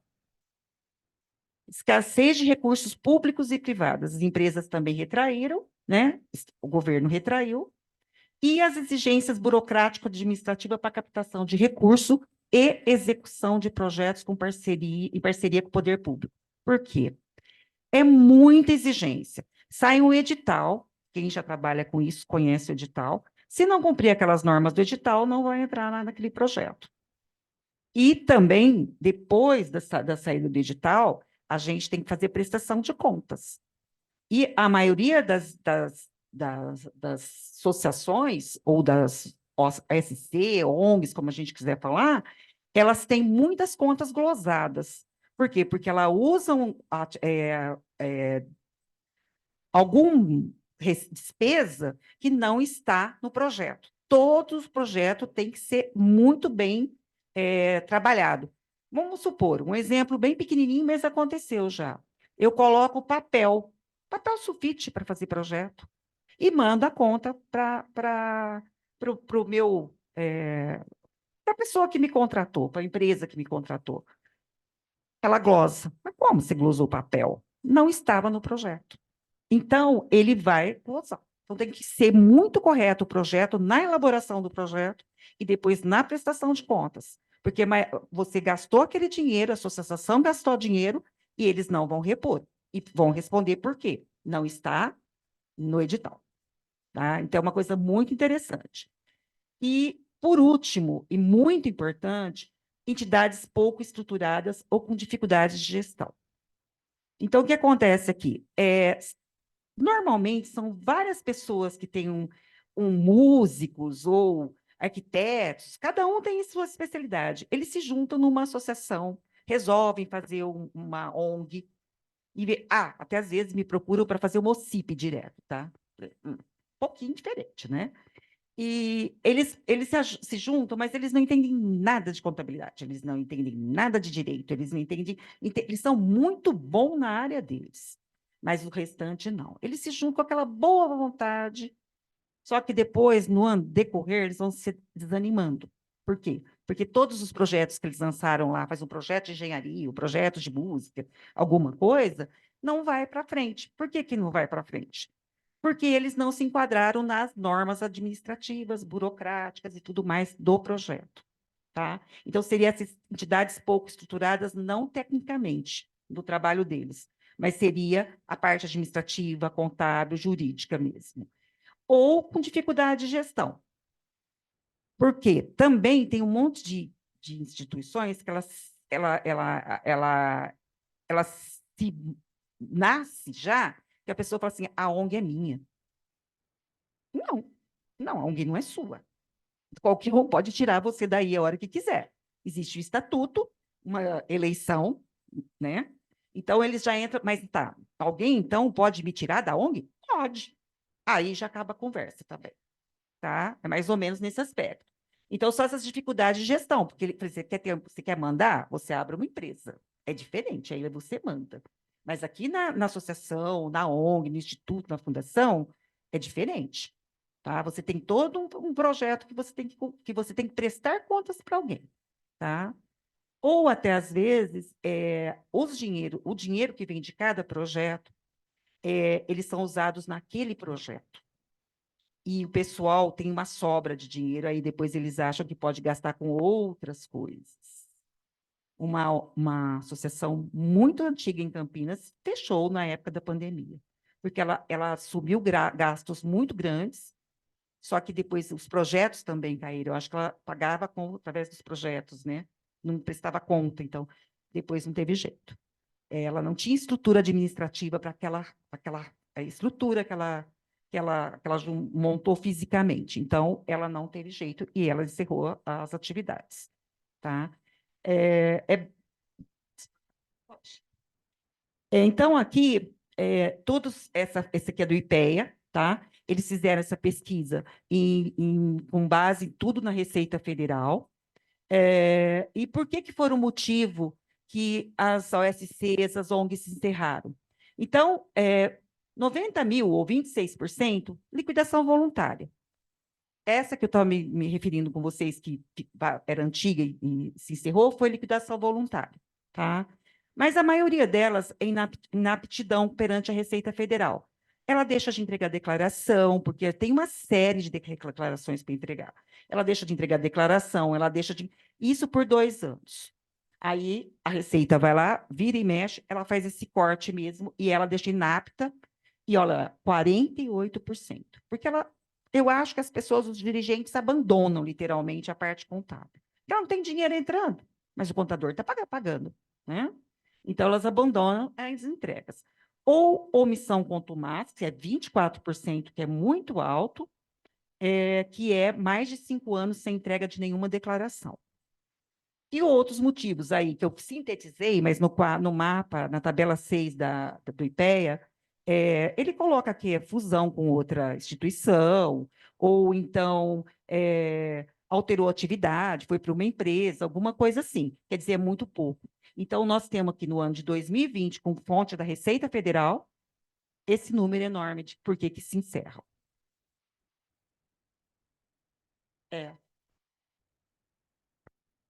Só para encerrar, não delongar muito, eu só trouxe aqui uma tela para falar da reforma tributária, que eu acho que é o assunto do momento, não tinha como não falar, né? Porque até clientes meus já me perguntaram, mas como vai ficar a imunidade tributária com a reforma? Então, é importante dizer que o que está na Constituição vai se manter. A princípio, né, foram o que os legisladores e os grupos de estudos da reforma que participaram, estão participando dessa transição, disseram até agora. Então, a princípio, a imunidade prevista constitucionalmente, o que tem lá, que a gente mostrou, se mantém.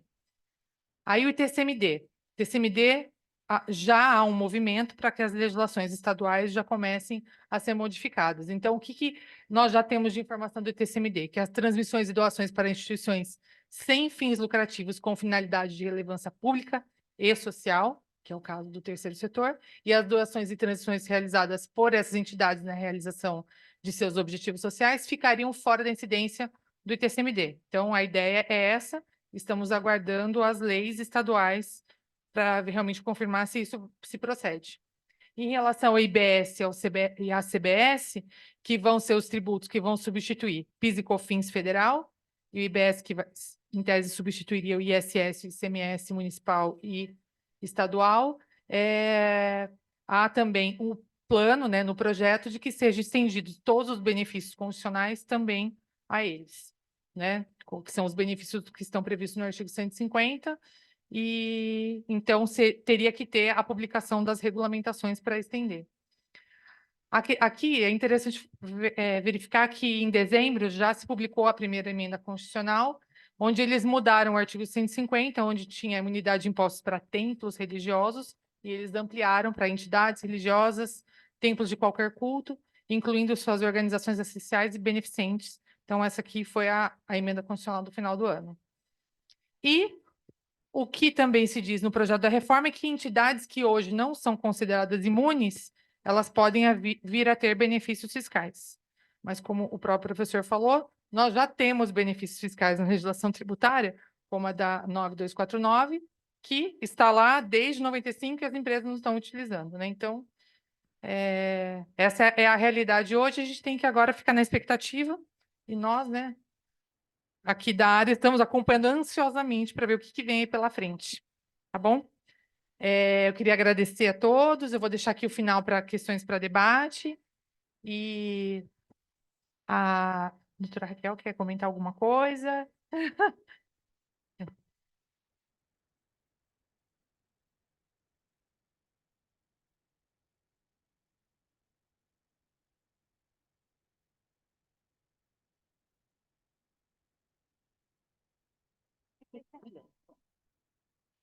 Bem, eu estou aqui como representante do terceiro setor, né? Presidente de uma creche, agora da nossa nova associação Integra, que justamente por sentir, conhecer a dor das entidades, foi fundada, criada tem um ano e pouco, já conta com mais de 60 associadas, para ser a voz forte das entidades, porque a gente sabe que as entidades, enquanto unidades solitárias, não conseguem muito as suas reivindicações frente ao poder público, sindicato, enfim.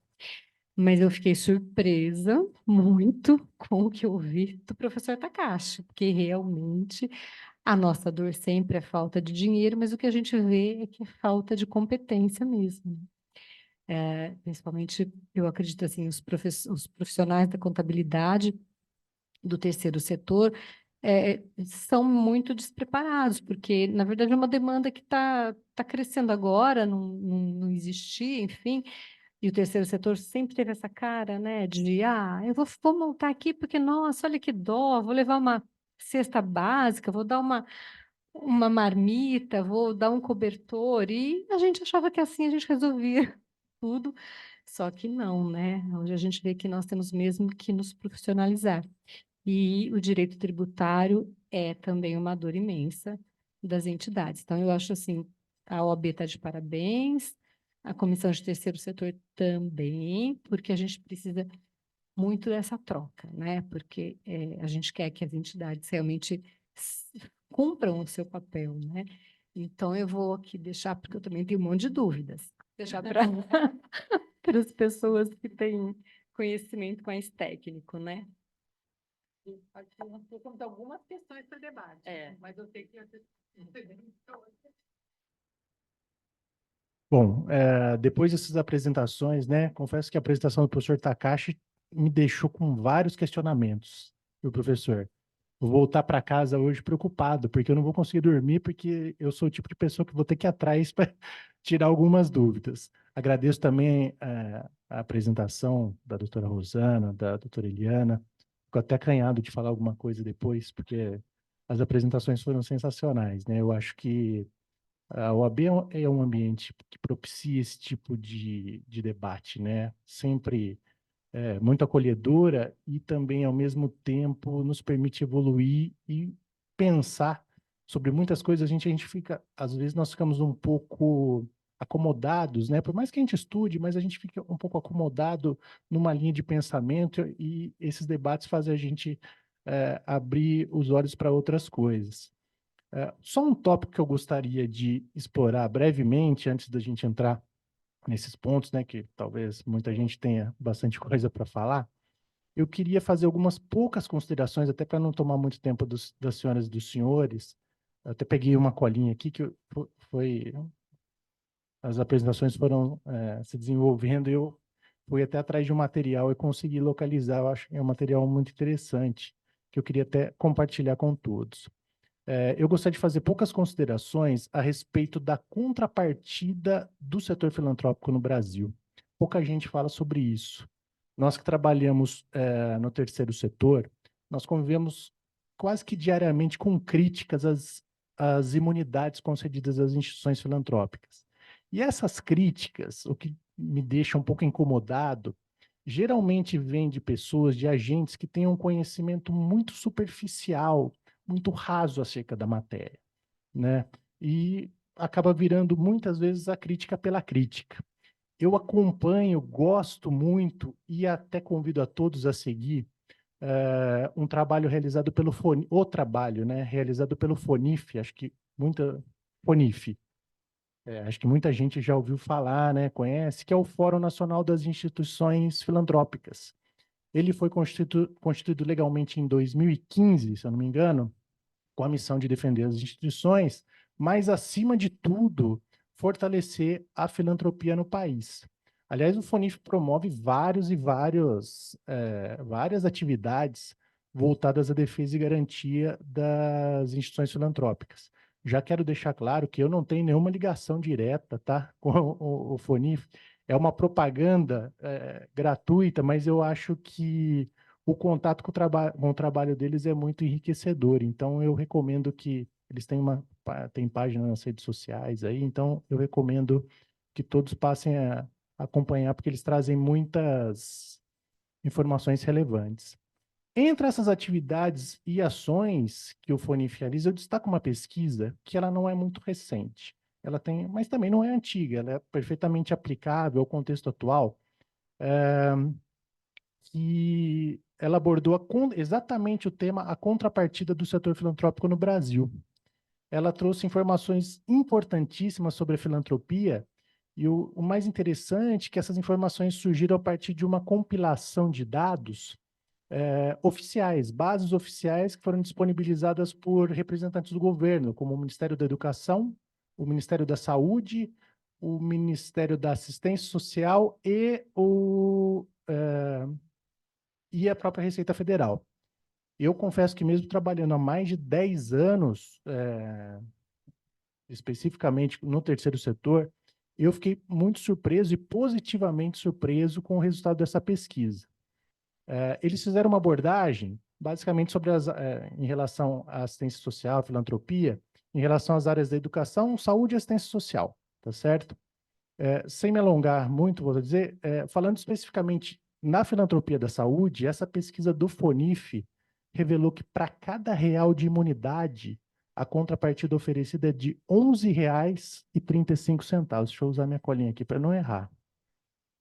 Já na área de educação, o retorno da filantropia foi de R$ 4,96 para cada real de imunidade. E, por fim, na área da assistência social, o retorno foi de R$ 12,75. Tá certo? Então, assim, se a gente fizer uma conta rápida, a média de retorno da filantropia, considerando essas 3 áreas de atividade, está dando em torno de R$ 9,70 para cada real de imunidade, né? Vou ressaltar que esse cálculo da contrapartida, ele considera o retorno total, tá certo? É um retorno total quantitativo e qualitativo do valor da prestação de serviço das instituições filantrópicas na comparação com o valor da imunidade tributária, tá certo? Essa pesquisa, assim, eu gostei muito dela e eu acho que ela tem muita credibilidade, porque as instituições selecionadas, que foram avaliadas, né, para que se chegasse a esses resultados, todas estavam com cadastro ativo e só entidades com natureza jurídica de associação privada, de fundação privada, de organização religiosa ou organização social, e atuam nessas áreas, né, nesses setores relacionados às áreas finalísticas da saúde, educação e assistência social. Eu não tenho dúvida, e acho que aqui também todos vão concordar, que a imunidade assegurada por lei, as instituições filantrópicas representam para a sociedade milhões e milhões de atendimentos, né? Tanto na área da saúde, nas instituições, nos estabelecimentos de saúde, nas unidades de saúde, os atendimentos nas entidades de assistência social e também nos estabelecimentos de educação. E aqui, quando eu falo em educação, não estou falando só de educação básica, não. Eu estou falando também da educação em nível superior, tá certo? Até para você ter uma ideia também da importância das instituições filantrópicas e como elas estão enraizadas mesmo no país, hoje elas estão basicamente em 60% dos municípios do Brasil. E cobrem uma população, 90% da população. Então, assim, não dá para negar a importância das instituições filantrópicas. Então, em síntese, o que eu quero dizer, na verdade, até uma mensagem que eu quero passar, é que há um tratamento completamente equivocado, na minha modesta opinião, em relação à imunidade concedida às instituições filantrópicas. Quando a gente fala em imunidade, a gente não está falando em favor. A gente não está falando em custo. A gente não está falando em despesa. Tá certo? A gente não está falando em gasto. Até com base nesses números que eu passei para vocês, a imunidade é um investimento que traz um retorno econômico e um retorno financeiro excepcional. Tá certo? E ela garante a sustentabilidade e a perpetuidade não só das instituições filantrópicas, ela garante a perpetuidade do nosso próprio país, tá certo? São as instituições do terceiro setor, especialmente em conjunto com a sociedade, né, com os contribuintes e com o Estado, que viabilizam e financiam inúmeros serviços essenciais, especialmente nas áreas de saúde, educação e assistência social. Então, assim, um convite que eu faço a todos, né? Mais um, já fiz o convite para acompanharem o FONIF. Eu acho que a gente precisa sair por aí divulgando as instituições sociais, as instituições do terceiro setor. Tá certo? Eu acho que nós precisamos deixar claro para a sociedade não só o trabalho que essas instituições fazem, mas, acima de tudo, que as imunidades, né, não devem ser tratadas como um benefício, elas não devem ser tratadas como um favor. Na verdade, elas são uma obrigação que o país tem para contribuir com o seu próprio funcionamento, tá certo? Essas minhas breves considerações, depois a gente vai ter os debates aí, desculpa ter me alongado um pouquinho mais do que eu queria, mas desde já eu já deixo meus agradecimentos aí por tudo que esse encontro está proporcionando para a gente de conhecimento, tá certo?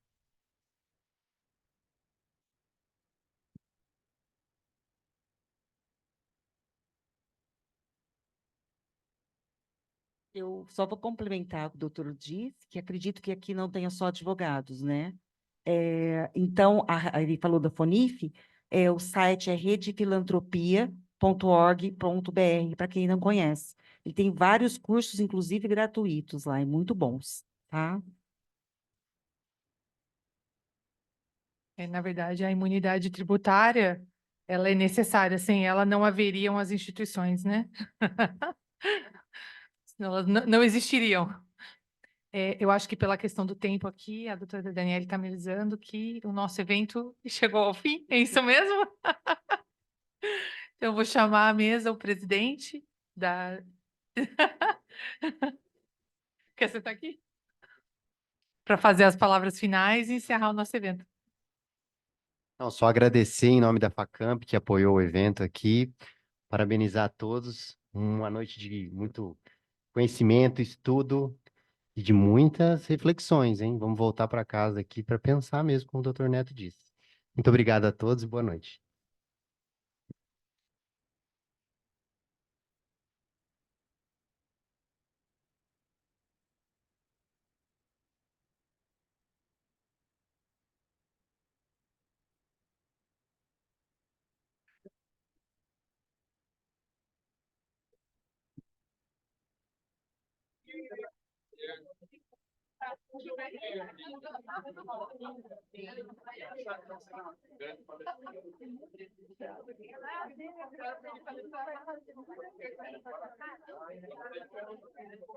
Ah, eu não anotei no caneta.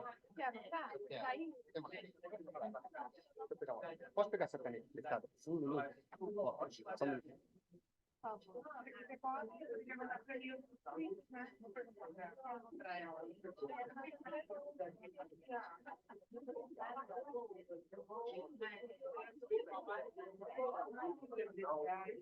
Quero entender essa letra desse pessoal aqui.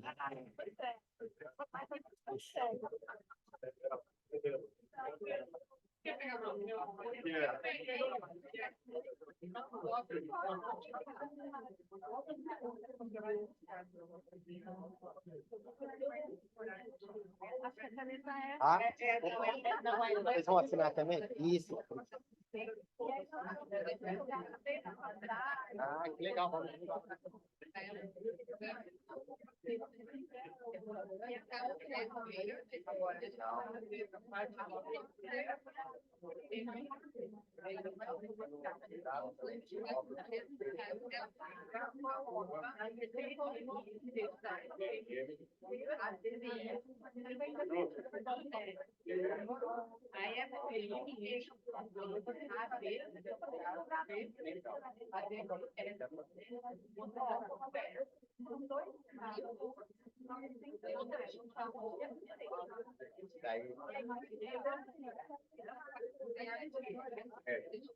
Quanto vai ter?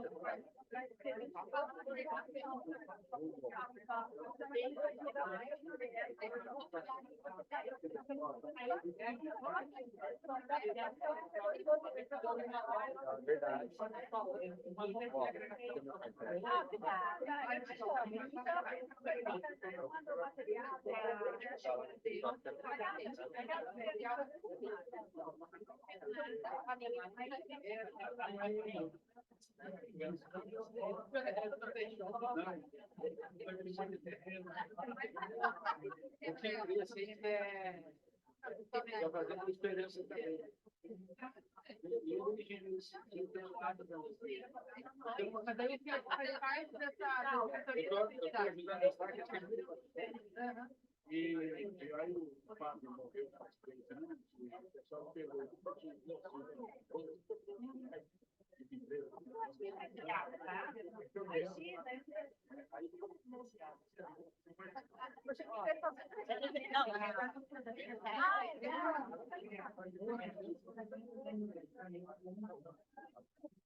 Como eu te prometi. Quanto está presente?